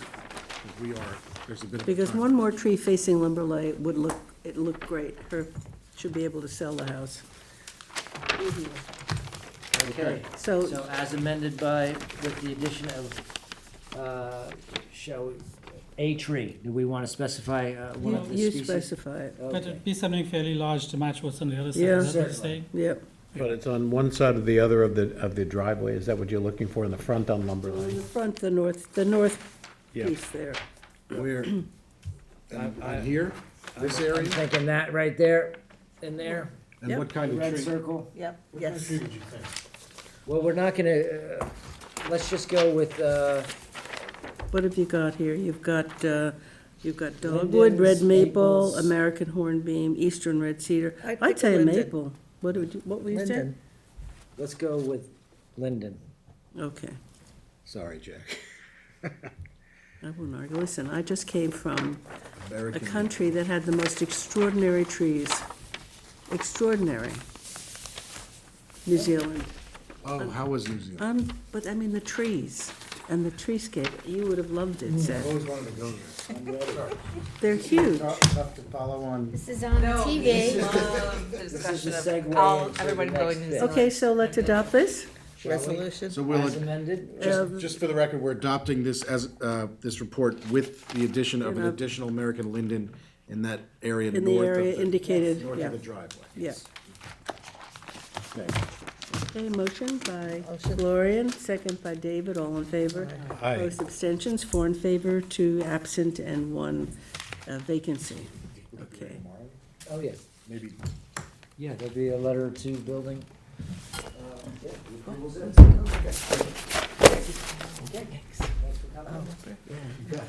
She's gone into her own business. Take care.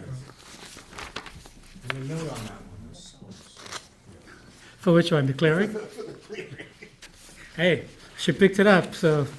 She's accurate.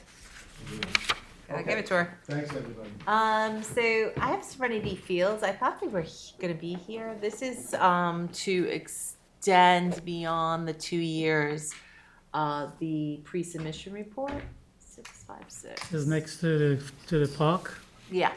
Do you remember that? Yeah. Yeah. I thought we were getting ice cream there this summer, I know. Where's this church? next to the park on Lewis Road, Uh-huh. in East Quad. So these two parcels. Yeah, I now remember this now as I'm reading the Mhm. description. So I kind of like them to advocate for themselves. So I think they should come themselves because we don't typically do that. Yeah, because Yeah. it's been So 2 years off the now. agenda? It's been over 2 years. September of 2025, it would have expired. Is there some extenuating circumstance? I mean, they did say that they're working with the health department, but they don't need health department actually to process the site plan. They could have started the site plan. So it's not like a pre-app report where you're. So what for the kind of health an department. extension, so we want an extension here, or? They're asking for an additional time for extension, another 6 months. And I think Do there we was have to some waive a public interest policy? on this. Yeah, so then, Do you want him to come in? Yeah, I want them to come in, so maybe we'll do And March make the- 12th. So extension to March 12th? No. no, No, just Them adjourn to it. come in and to Yeah. table it today. Oh, table it, action. no And action. they should come and advocate for themselves. Right. Would we do Very that good. as what, a work session, or? No, Just like this on the agenda. On March Maybe they didn't work clear than I said that was on the agenda. Okay, Do we need a motion to table that, or? No, No, there's there's no action. It's off the agenda. There's just but I no wanted action. just for myself, say it to me the 12th. And then the number 4 also, he was supposed to appear, but he was going to an appointment, so I think this will also be just off the agenda. which one, Carl? Chrysler Number Road. 4, Chrysler, Dodge, Ram, and Jeep. Oh, mhm. Just so you know, they were looking for their CO, and they haven't done their plantings, and it's quite hard to do plantings right now, so I was suggesting to them that they'd use some type of bonds for the remaining work on the property, so. They could plant snow plants. Snowmen, Okay, so we're back to Seth to give us an overview of the land disturbance ordinance.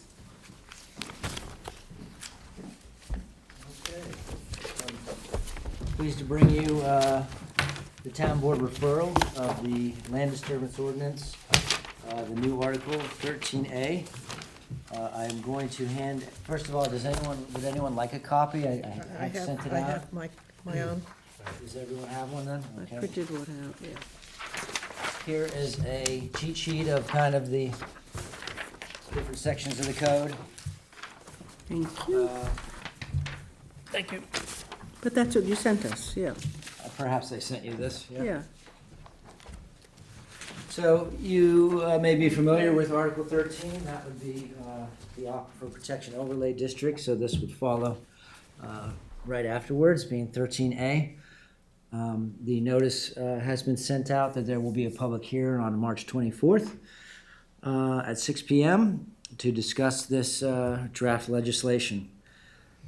I can say right off, the intent of this was to create legislation to provide clear guidance for the permitting of land disturbance town-wide as it pertains to the removal of natural vegetation and the altering of natural grade for areas greater than 800 square feet on residential properties, larger than 20,000 square feet of area, and greater than 1,000 square feet on commercial properties which are greater than 40,000 square feet in size. Question, is that cumulative?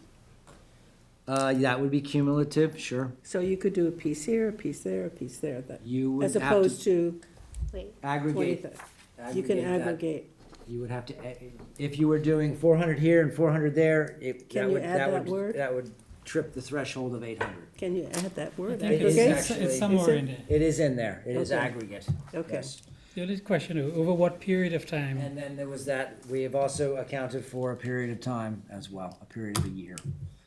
Over a period of years. So somebody cleared something, and 10 years later they want to clear, that's kind of a. Absolutely, we do address that as something, we don't want a piecemeal approach to chop, whatever, coming in repetitively, asking for a bit more, a bit more, a bit more. That was, Well, the question would be that they don't have to come in for a permit if you do a little bit at a time, right? And we want to that's avoid just that. it, right, they wouldn't have come in, exactly. That's what we're trying to avoid. The purpose of this being to safeguard the citizenry, protect property, and minimize damage to the environment by regulating land disturbance activities that may cause soil erosion, sedimentation, flooding, degradation of drinking water, and the loss of healthy and resilient natural habitats. That being said, I can say that the town is wanting to address two specific problems that have come to light as we develop into, between the north and south shores. As we go into the moraine area, we're dealing with much more highly graded properties that are significantly wooded. So what we have been what we are witnessing is a lot of clearing as much of this land is located outside of the APOD. Yeah, which I'm shocked that some of it is, because a lot of it has been bought with CPF money. Certainly, it And why seems would like you- a lot. However, there's quite a bit still out there. Yeah.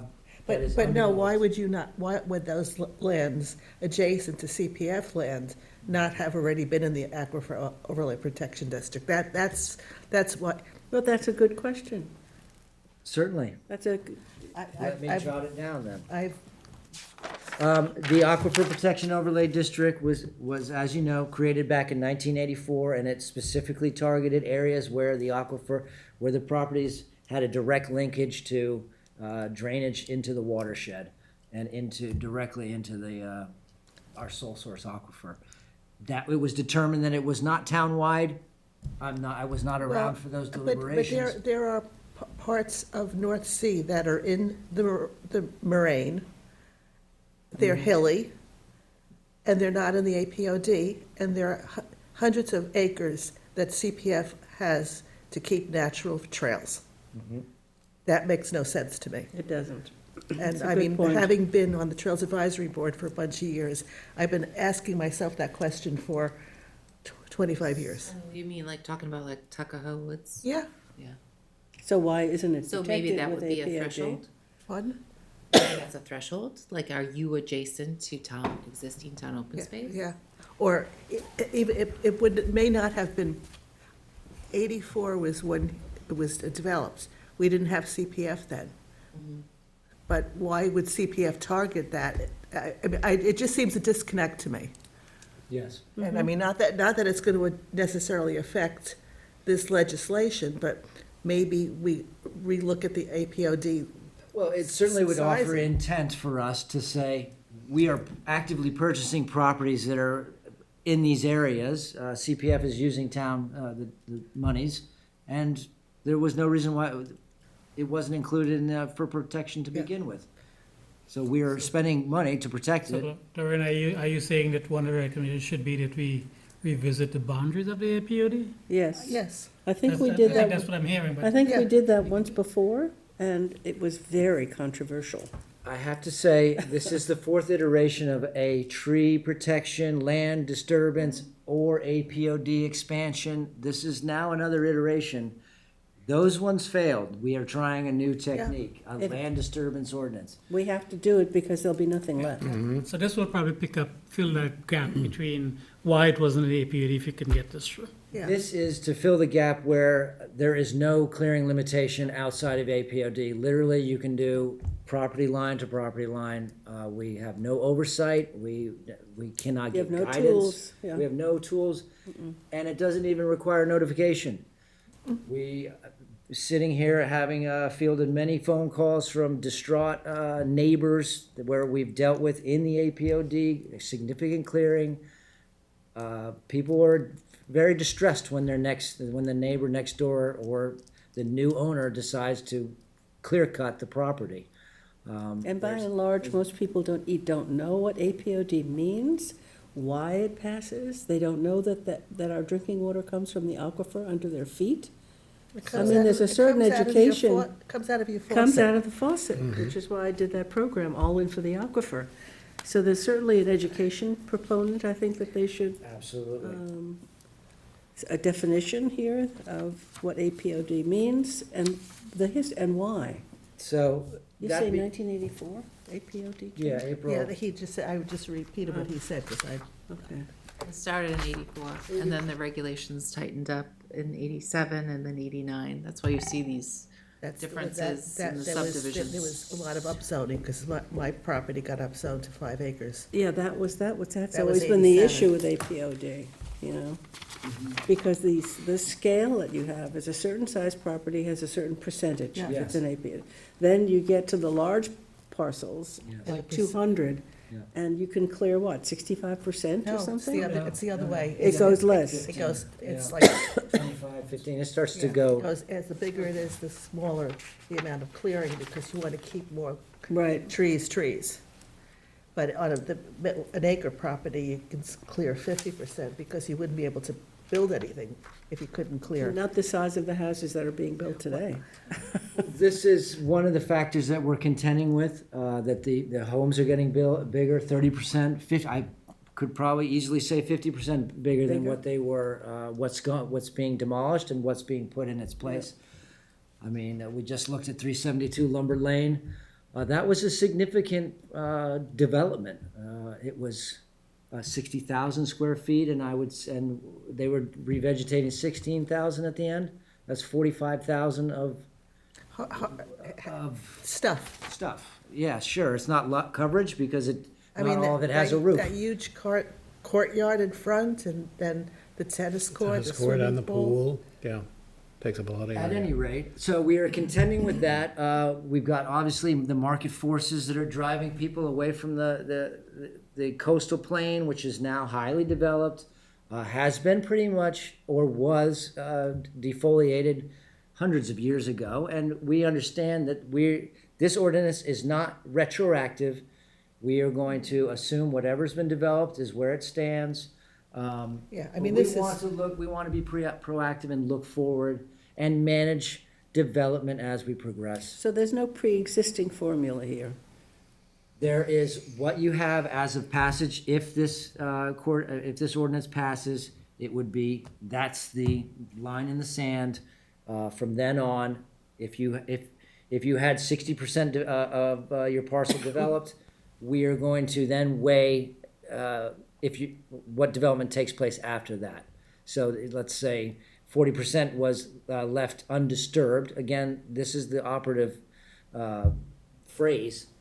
We're talking about natural vegetation on properties. We're not talking about developed areas. It's the same dichotomy that we look at with the APOD. You have a limited clearing, you have what man has decided to landscape and build on one side, and then you have natural vegetation. Our focus is on preserving, conserving the natural vegetation. So these percentages are, when you decide, I need a pool, am I going to put it in the lawn area or am I going to take down the rest of the trees on my property? That's where this ordinance kicks in. Right. So I had a recommendation that hopefully we can add, and that is to have a baseline visual inventory of the property when it's sold, I guess at transfer, so that you know what you're dealing with, as opposed to people buy something and they cut down some trees and you have no idea what the property looked like before. So a basic visual inventory of the trees beforehand. It's a visual inventory, photography, video. Certainly.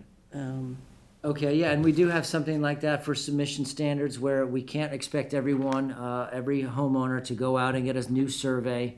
There are some there are allowances for photos to be brought in. It's similar to something that we. It's no big deal. I think you're suggesting something else, unless I didn't hear you. Tell me. I thought you were just saying that when the property is sold, you have to have on record at town hall the vegetation on the property at that point.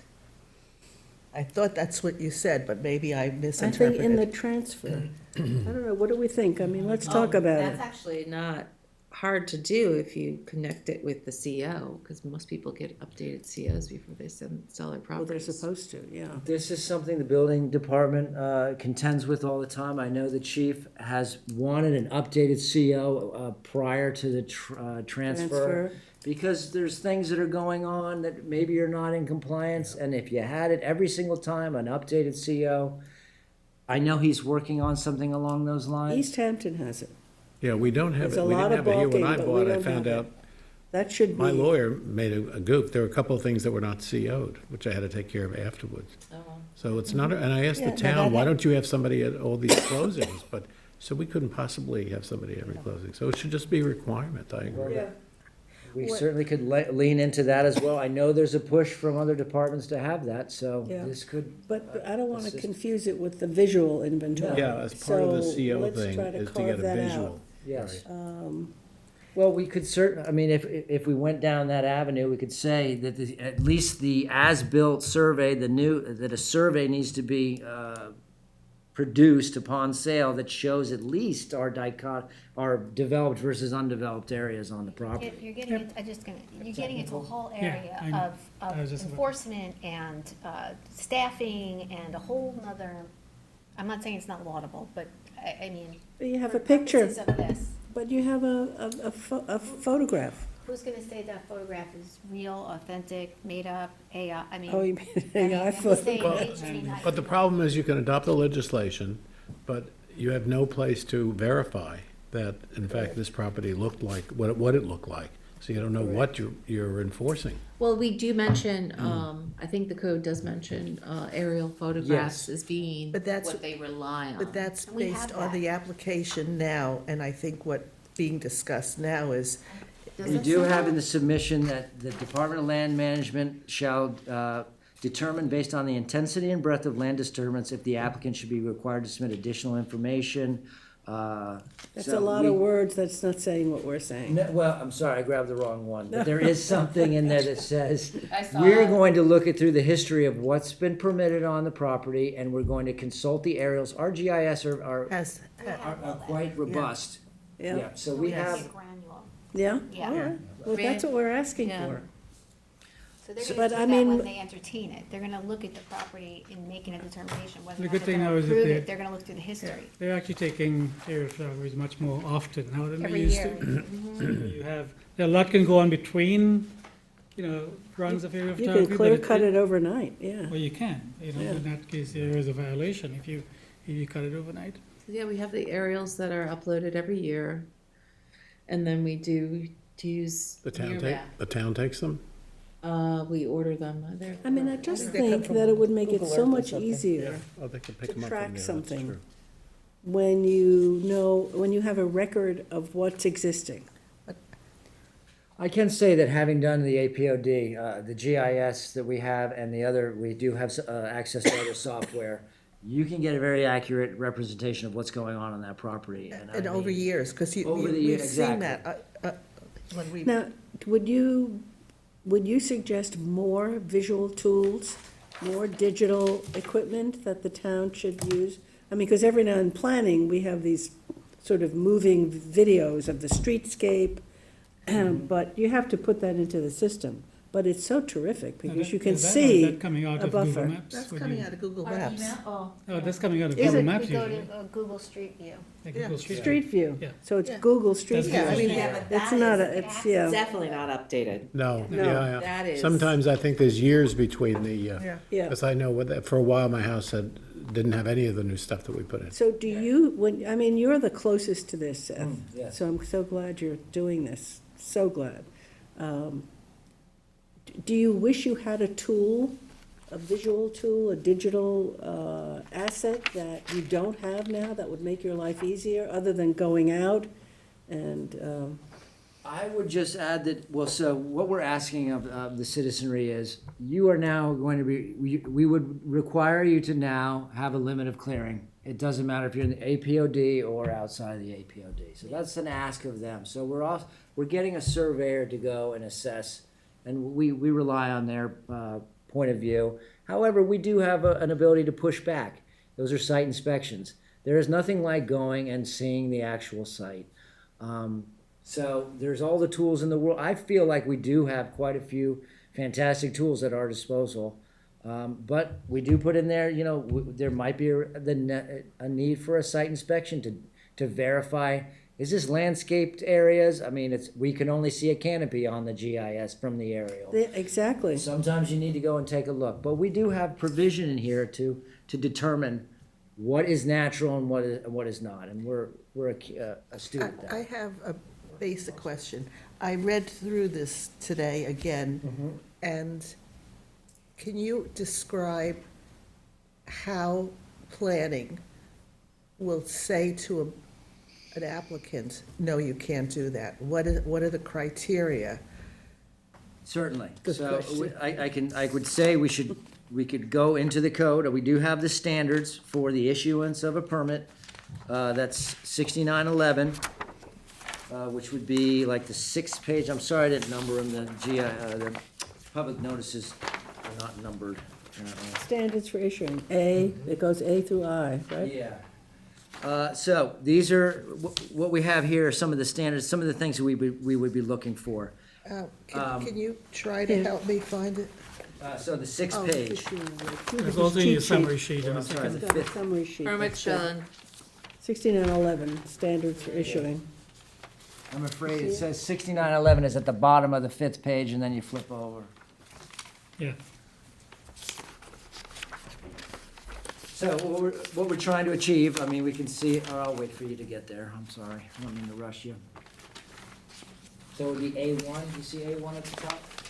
I'm sorry. In actual law. Is that a full copy? I'm sorry? Is There's that a full copy, A full yeah. copy, please. Thank you. Are you there? Are you all there? I am. Okay. I can see 6912, but I can't find You need to go back 2 6911. pages. 6911 is the one line at the bottom of the page, unfortunately. Pages are not numbered. I know. No, I know, here, The here's start- mine. top of Okay, I got it, page, I got it, thank you. I'm sorry for being so. No, Top of page it's one. my fault, I should have just handwritten the number. So what our standards are, we have tree significance, just so you know, this is a new introduction, and I do want to throw that out there. That would be trees that are 25 feet or larger and have a DBH, a diameter breast height of 18 inches. So when you say 25 feet, you mean in height? Yes. Okay. Or we have canopies of 10 trees or more. I'd have to look at my definitions again. At any rate, so one of the things that we were going, would be something to deny on is a tree of significance going to be impacted by this disturbance? We are trying to direct, again, development away from taking down heritage trees, landmark trees, mature trees that So are of what if- value to the. What if someone says, I can't build my house unless I take the tree down? Then what? Well, it's, They're gonna appeal it to you. And I think you have some, That's true.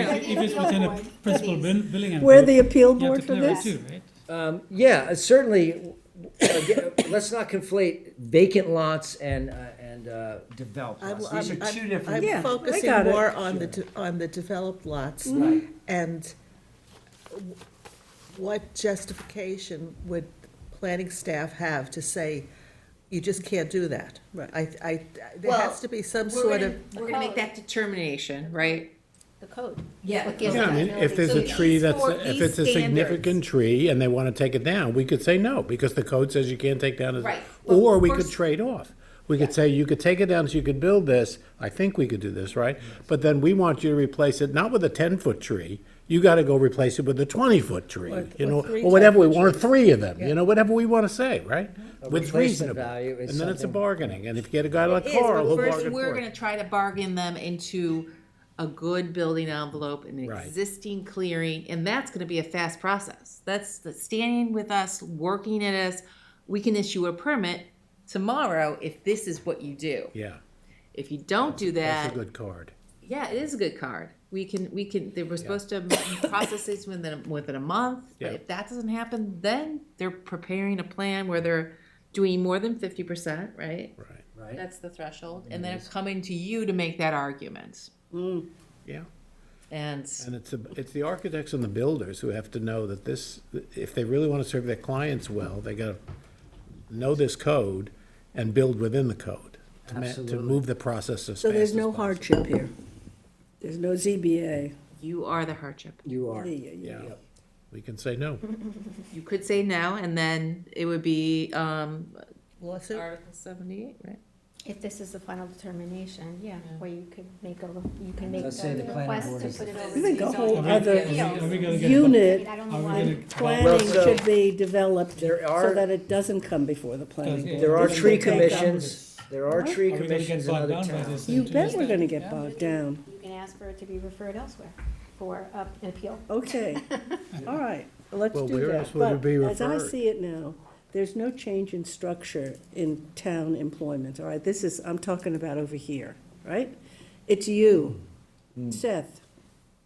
I hope not. Well, I'm saying, Well, I'm that- saying, same for the planning board. Yeah, no. I mean, our agendas are packed. We don't need to be involved in an appeal process. So an appeal process could be referred to whom, Christine? There isn't anybody. I'm only being facetious. No, I think if you want to consider. They should there hire should be somebody. some- Well, licensed arborists, And I- how many referrals have you done that said, please hire a forestry officer, please hire a licensed arborist. arborist? Make it a This will not recommendation. That can do some type of certification as to the facts as being alleged by the applicant or the would-be aggrieved party. I don't know. We do it with traffic, we do it with all kinds of things. We refer to an experienced, certified, professional consultant. Same here. We're not in a position, I'm not an arborist, although I love trees. Are you But- getting towards getting the Well, so applicant to hire could we that then, arbor? could we I don't then know. Who would? do the same thing we do as for traffic? So if it comes before the board, we hire a Traffic certified, consultant. we hire a certified arborist or whatever to make the, to review it Determination. and make the determination. I think so. In lieu of an appeal, I mean, it sounds like you're saying in lieu of an appeals process, the alternative, if they don't like the determination, would be to submit documentation from a certified arborist that is verifying what you, the applicant, are saying is right, as opposed to what planning determination is, and they can But we, accept that. but we should have the arborist. Yeah, if they On our hire side. them, yeah. Well, then we- you're gonna hear the appeal. No, but the arborist has to, oh, yeah, in other words, Yeah. can we carve out and create, What are the arborists determining? the state of the trees, the nature They're of gonna look what's at taken they're gonna out? look at the same things that you are Yeah, is it matching looking the at to code? determine your determinations. And once you issue your findings, then the person who's against that, whether they're on appeal before the planning board or directly to you, they're gonna have to make a case, no, that's not true, this is what it is. And then it's gonna become an issue of. Yeah, so before the property comes to us, just like they go to the health department, they gotta go to an arborist who certifies that this is within the town code on removing trees. And I and think we wouldn't that's- even review it until we know, just like we don't review, I presume, until we get the state health department to do their thing. Right, I would say that is in the code insofar as when someone is proposing more than 50% disturbance of, again, natural grade or natural vegetation, a landscape architect or a certified arborist, somebody licensed in that field needs to be involved. So yeah, that but is in that's this too code. vague, needs to be involved. Well, You no, have to I s- have, I'm sorry, I'm just, Yeah. I can read you Is it 800 feet, 800 square feet, Under- or 50%, or 800 feet and I'm the not clear. 50% is planning board. That's the provision. 800 square feet for properties, $20,000, 20,000 square feet to 39,999, to under 40,000, 1,000 square feet. So we're talking, we're almost talking apples and oranges here. Right? Somebody who has a vacant lot that's wooded or partially wooded Yes. and needs to build a house, they're not looking for an 800 or what, they're looking for several thousand square feet of property. Yeah, And which that would be becomes our part of your- review. Part of your Planning board. planning board or planning staff? Planning Planning staff, Planning staff. up to 50%. Up to 50, exactly. So that becomes planning staff. This is not just vacant, though, this is, No, well, this is everybody. no, no. Right, So but the I'm saying biggest that ones will be there's- vacant, There's a right. couple of different scenarios. There's Somebody who has a developed property, somebody buys it or they want to expand their clearing within the property. Those are the ones you like to see 800, 1,000 or looking to redevelop a property. But somebody, let's say you have a house that you just want to, I just want to push back my tree line 10 feet so I can make a bigger backyard. Think about what that's going to do for somebody. You're now saying you have to hire an arborist, you got to get a new survey done, you got to get this.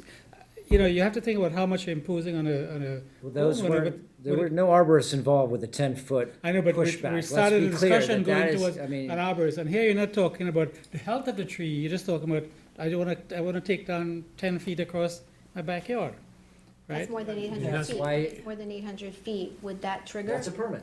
But That's you're a not permit. getting to It's- 800, it's if a you're permit pushing back 10 process. feet, you're likely to be pushing back, total of maybe 500-600 square feet, I mean, right? it So depends. it's still on under size. the size, 800, yeah, right? it It depends on the width of the lot, but And again, if it's over that 800 and it is really a simple process to come in, you do the land disturbance permit, you have ample space that's still protected, the permit is going But to be there's language in it that approved. says, for example, that if, let's just say with 10 feet, right? And I say this myself, having cleared some property years ago, so I'm exempt. Just to make a bigger backyard when we had the kids, right? So, now I did maintain a 15-foot wooded around the entire property, but you're saying if there's a significant tree that's over 25 feet and 18 inches diameter, that you're gonna say you can't take that down? I would say, would you be able to expand your 10 feet to the right or the left of the tree? Yes, I would say, why on earth would any property owner take down a giant, beautiful tree in their backyard? Certainly, there's reasons. Put up a solar on your roof. We will look at that. So, we're trying to do a collaboration with the homeowners. But we want to say there's a value in that tree. The community benefits from trees that are healthy and helping the other trees that are surrounding it. The canopy is large and the roots are But if you would just want to intertwined. push your backyard or your front yard out, it would be a problem to take down a 25-foot tree. Push it back, but leave the big trees up. Can you know. move trees? Well, You you can can move say big that, bushes. but the I've cost of moved that. very big bushes, but not it's trees. thousands of It's dollars. tens of them. Martyrs And then you for- talk about planting a 20-foot tree, you know what it costs? I mean, I pushed the front yard out, but I preserved every big tree. In fact, I made No, it I think better. what you're hearing, Is anybody gonna know That's what I'm to do thinking. this? Yeah, No, they're not. unless you're doing a building permit. Unless you're building something. If you're just pushing your yard out, I mean, I did it on all sides. I mean, and I did move can spend $1 million 30-foot giant arborvitaes to a different area. I didn't know you could move them until the guy said, yeah, you can, it's costly, but you wouldn't want to destroy that It's kind gonna of cost bush. $5,000 to You move take a it tree to, down. and they're fabulous now. I mean, overall, I would say, Seth, that this legislation has to be pretty precise and clear in its definition. Yes. And you might think about, I mean, because we're talking about it Yeah, in categories, a vacant lot, developed. a developed lot, partially developed lot. I mean, each of those, because otherwise people are not gonna know. I mean, George made the point, you buy a vacant lot, it's a vacant lot and it's wooded. Okay, that's in its own category. But will I understand it from this legislation? Do you wanna do some examples? Yes, and it's- drawings. I mean, not in the code, but you can run some examples. I can I certainly ran examples in my mind plenty of times. Oh, I yes, think what- that's helpful. What we're trying to do, though, let's remember, though, is there is no limitation on clearing outside of the APOD. We are trying to establish a permit for clearing. A process. And A a process. process and a threshold for, look, we're not trying, we have exemptions for normal customary use, pruning and the like, or I won't get into all the exemptions, but there's plenty of exemptions that make perfect sense as to why there would be some disturbance going on. What we're trying to avoid are Pine bad beetles. actors who are clearing. Violators. And then we're having to pick up the pieces afterwards. And I think the other piece that I hadn't really thought about is the changing grade. Absolutely. Because I have a friend who, the property next to her, they built up their property, and now she's having all kinds of runoff on her property. And that should have been caught by this. Yes, Is a berm a structure in our code? certainly. It is. With restrictions on height. Yeah. And this is so And you- let's not only think of the trees as. Yeah, I as think the we're getting hung up only- on big trees. Hung up on the trees. No, this is also significant damage to neighbors' yards has been done through this regrading of properties. You've seen them, especially Sag Harbor has there's a large group of homes that have been gone up lately on the hillside, and in order to get a pool and a house on the same grade, they've built 12-foot retaining walls. Regrade it. Yeah. And it's Can you it's also- really a lot of the stormwater drainage is going right down the road. Can you also add swales into that category? You know, you give a list of, because certainly I know in Bridgehampton, there are some serious swales. Especially in the. I do think, though, One that connected to this is the the other. first attempt to get something on the books. And as much as we want it to be as thorough as possible, we're never gonna get everything in the first shot, but we have nothing now. I know we Sad have that we have nothing, nothing. but it has to make sense. It Yeah, has to I be do agree. saleable and understandable. If we have questions, Yes. you know, and we see this, and you see it all the time, then let's just make it as clear as possible. I'm a real proponent Well, I of mean- illustrations and examples. And categories, as And Jackie said. categories, There's like a lot of vacant categories lot, in developed Vacant lot, land, developed land. resident, yeah. Just expanding yards, which has But nothing I to do with think- construction. I think what we're saying is at the public hearing, town staff should, in addition to discussing the actual pieces, have examples. Have visual, scenarios. have visual Here- boards. You're Here's developed- how we're going to look at it, Okay. because I think Yes. that may make people less angry. Well, they'll understand it better, Yeah. you know? People understand things, they'll at And- least engage in a dialogue with you. But if it's just words and theoretical, And the but other, do some big It's boards. just more red tape if they can't understand it. It'll just become, this is one more hurdle. Well, they Yeah, resist and they say the no. man is telling me I can't do this with Yeah, my they s- property rights. Exactly, they say no. The property rights My group will come other out. concern is you guys, Yeah, because planning staff is now taking on a much larger responsibility, a review. And I think it says that you have to respond within 30 days. I'm concerned about staffing. That's my very first comment on the front page. 60 days. Permits and regulatory staff for permits, inspections, violations, follow-ups, etc. Who's gonna do that? Yeah. And Yeah. the last thing you wanna do, not the last thing, I mean, it's worth having, but what we should avoid doing is putting another law in the books that cannot be enforced, cannot be Yes. monitored, cannot Exactly. be, right? And I think what we Exactly. also have to be, So I think that's, is that we don't overreach in our attempt to do this, that try to make it, the process too onerous. And bear in mind that I'm generalizing, but there's two categories of people this will affect in the town. One of the very wealthy, who are now buying up properties and knocking everything down and putting up something 4 times as big, and they can pay whatever money you ask, and whatever, plant a 20-foot tree, get a surveyor, get an arborist, and then there's the people who live here and have lived here all their lives, who might want to do something and who are not really the problem, but could get caught up in this. That's Yes. what I'm saying. Well, we certainly are not trying to make it unduly onerous. This is a collaborative approach. I think we tried to make it as simple as possible, but it is a complex It issue. is a complex, yeah. And there are so many scenarios for the homeowner, the resident that's been here for many, many years, and the developer, and they don't have the same, they're not trying to accomplish the same things on their property. One market, the one that I think that is most concerning that we're trying to address is the one where they're trying to maximize the profit. The size of the house is now to the edges of the building envelope, and there is no calculation for any of the vegetation that is on the site. It has no value. you're talking It's about just a part of the- investors. Yeah, well, Well, call them what they will be. But it is, yes. But so we want to rein that back. We want to try to say, planning and long-range planning, there is a value to the green infrastructure that's in this town. It's part of our shared heritage. And the town is here to collaborate with new homeowners or homeowners that have been here forever to direct that development towards disturbed areas as opposed to. But you just said we want to make it a collaborative effort. Right now, Seth, you're the person that's doing all the re-veg.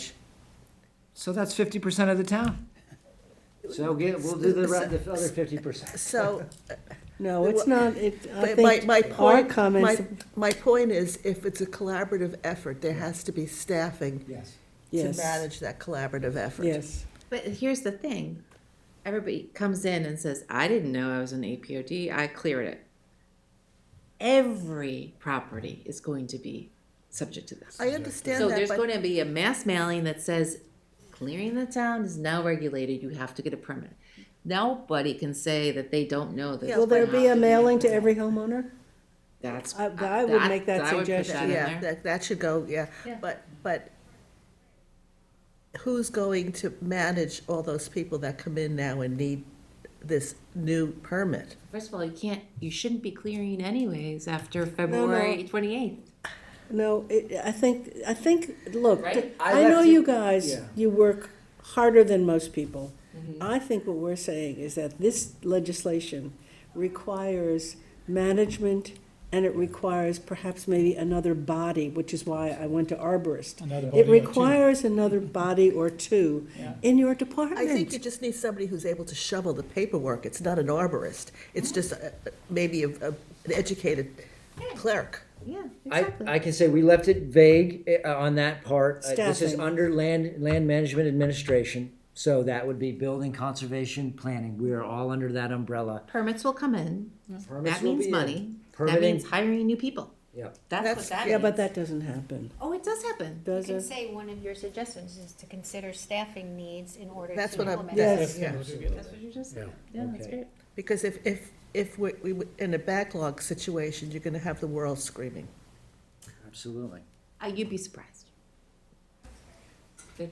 They're coming in with their building permits anyways, and they say they need another permit, they just file the other permit. It's Agree. just, Yeah. they're gonna have to go to landmarks, they're already going to all these places. So So it's maybe- just a They it's know just it's a not, they process. know you don't build in 30 days. It's, No, they don't build in 30 days. no, What it's a year or percentage two. of permit application do you think that goes for building handled by individual owners, or does that, most people use a expediter? Well, the way we see things, we're gonna see expediters for the most part. I think 10% are single-family owners that do like the But so, I mean, the Flanders. majority use an expediter, so Yeah. the expediters would have to be on board with this, and they do a pretty good job of knowing what's. But that is like. They're already contractors. asking questions about this. And this is So not just I'm a real residential. advocate of education. So when this letter goes out, This is particularly to surveyors, arborists, developers, developers, you should do a contractors. forum. You should do an education forum here to break it down, to do handouts. Yeah, what's And this the is intent com- of this, This is commercial and residential, not Yes. just residential. Exactly. So it's really the Farrells of this world who have to understand. Commercial's already regulated. Yeah. If somebody cannot clear their property on commercial without review. Okay. That's Is it. there any sense to tie some of this to the square footage of the building as opposed to just saying 800 square feet or 2,000 square feet? I mean, that's the land mass. But what about a relationship between, if I have a house that's 3,000 square feet, okay, then I'm allowed to have, I don't know, Sure. 20,000 square feet of planted materials. Now, that's new, it's not conservation, okay? So I'm looking at it from the other side, that if there was an easy formula, I've seen in other codes, I mean, I did look through codes nationwide. I mean, there are like, you're allowed 33% clear. I mean, Well, that's APOD. then you have floor area ratios, but that's, you could maybe tie your floor area ratio, which would be the square footage of the lot to the square footage of the building. we don't have You floor. could do something we that don't would have then. we don't have floor area No, ratio, we we've don't. never had it, and we should have it.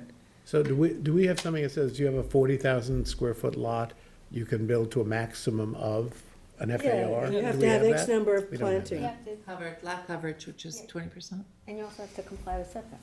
Yeah, Right. That's the building envelope. Oh, and that would be depending on, right. yeah. Those are all valid points, certainly worth discussion. We looked at those as well. This is, we thought would be the most easily understood by the general public, and quite honestly would be, right out of the gate, would be able to start to rein in the clearing that's been going on, and really put a stop to it. And I should add that there are some very steep fees and fines in this, much Much higher than much most other higher. things. Oh, that's It's good. like 10,000? 3,000 a 5,000 a day, day per and hour. criminal misdemeanor, something that would be on your, This is good. on your record for clearing.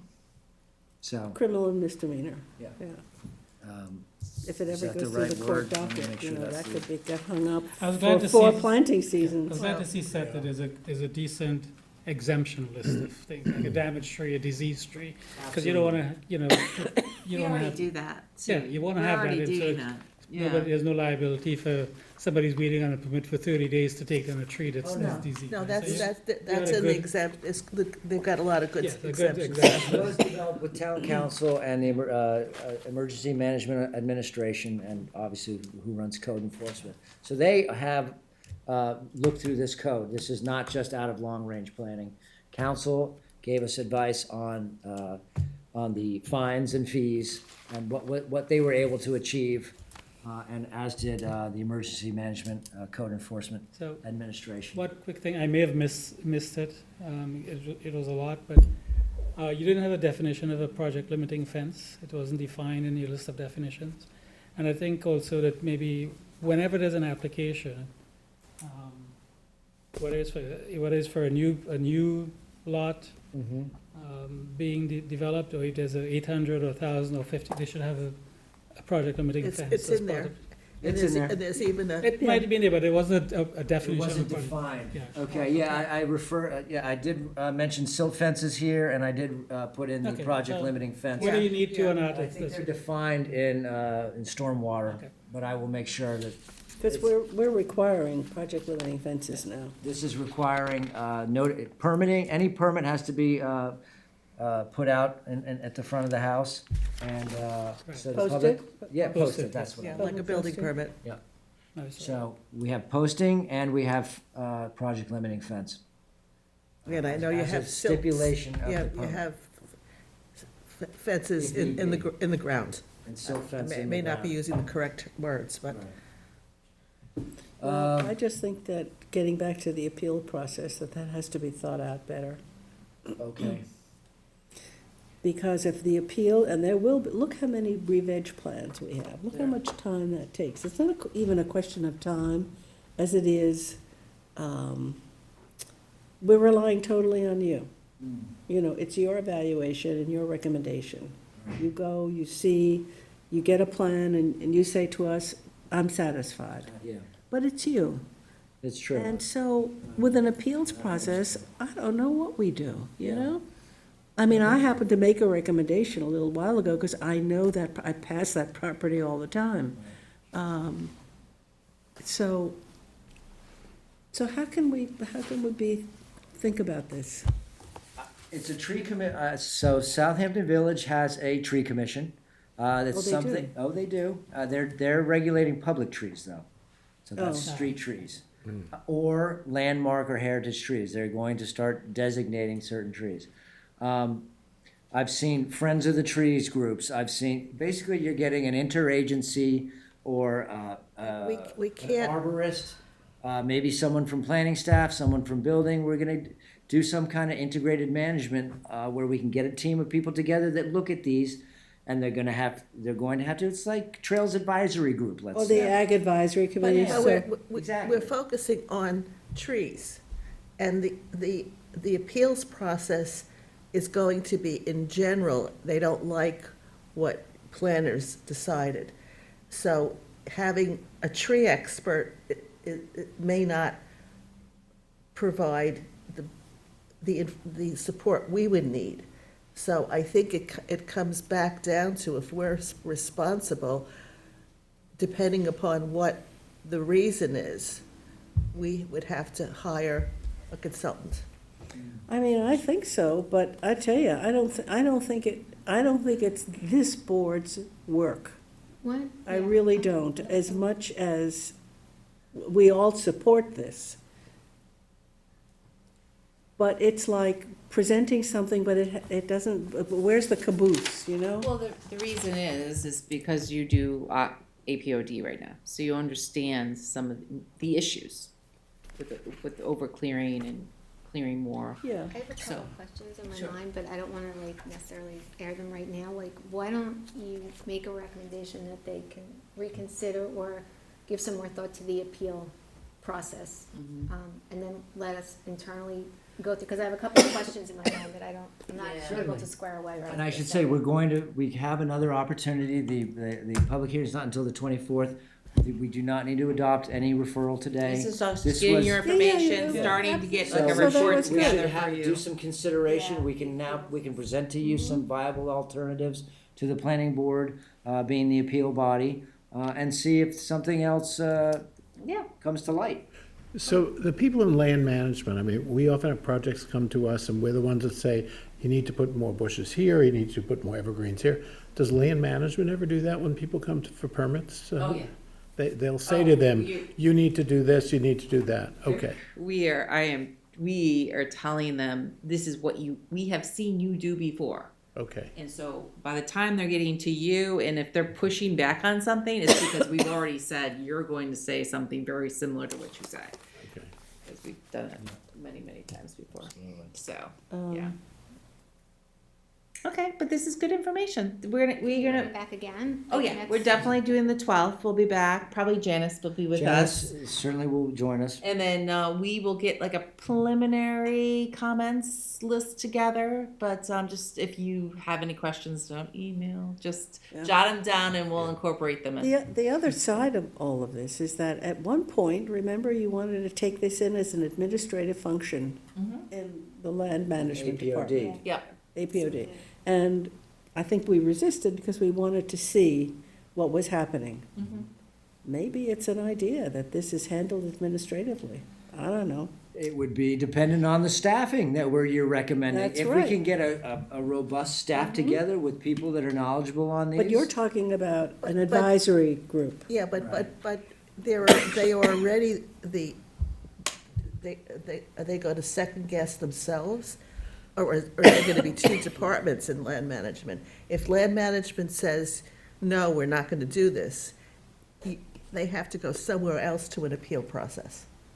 And they can't go, if Seth says no, they can't go back to Seth and say, we don't agree with you, change your mind.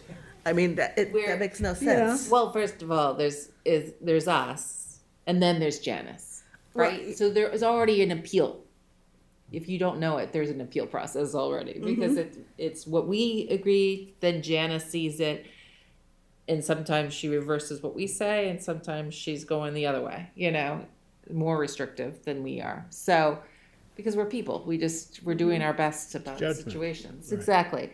So there's a mini appeal process in our process, because she signs everything. In this case, she will be signing the permit. She'll understand what we're doing here. So, do we have to offer an appeal? Yes. They're By always law, It's right? at 3:30, so they have a right to an appeal. But the So, ZBA is not the board to go to. But I'm not sure that, I we don't know don't how, know. but I don't know how you don't make them, I don't know how to get out of that.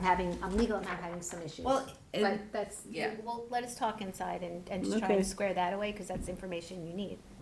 Yeah. Okay. And I'll speak to the sponsor Yeah. about it. But this is good information. I mean, but the bottom line, it's so admirable to have some protection Yeah. of our environment, of our natural environment, which is being decimated. Yep. It's a race Yes, against, I and now know. it's a race against time. East Hampton is on the cusp. thought I've done they a study adopted it. of a lot of adjacent jurisdictions that have pretty robust. Southold. Yeah. Southold has an APOD on the books. Babylon has public and private tree coverage. I can tell you, if you're interested in land disturbance ordinances, the town of Greenberg in Westchester has a fantastic code. And then there's Myrtle Beach, fantastic code. Where you're, Greenberg, Where is I'm it? from? Is where it you like to Hilton- visit, I don't know. Hilton Head? Hilton Head. Oh, yeah. Wonderful code. Greenberg, New I was York? just there. Township of Greenberg. I'm there. Is that online? Yes, yes. But I could, yes, Babylon, Huntington, both of them, I will send along, I've put Send us together a list of report. research, yeah. I've put together a report of what they have on the books. Okay, so Can you see what their appeal process is too? That would be helpful. Yeah, that would be Yeah, very that would be helpful. great. for which one? Everyone, and just I be like, will- what the Whatever the appeals? municipalities are doing. If Give he's us a doing couple. a chart anyway, and Michael probably wants that as well anyway, so Okay. Yes, he can respond to some of we these can look at questions. some appeals processes. Okay, great. Okay. To be Great discussion. continued, okay. Yes. All right, thank you, no action, Thank you, just, guys. motion to adjourn? Motion? Motion by Gloria, and second by Wholeheartedly. David, all in favor? Aye. Aye. Opposed, abstentions, we are adjourned.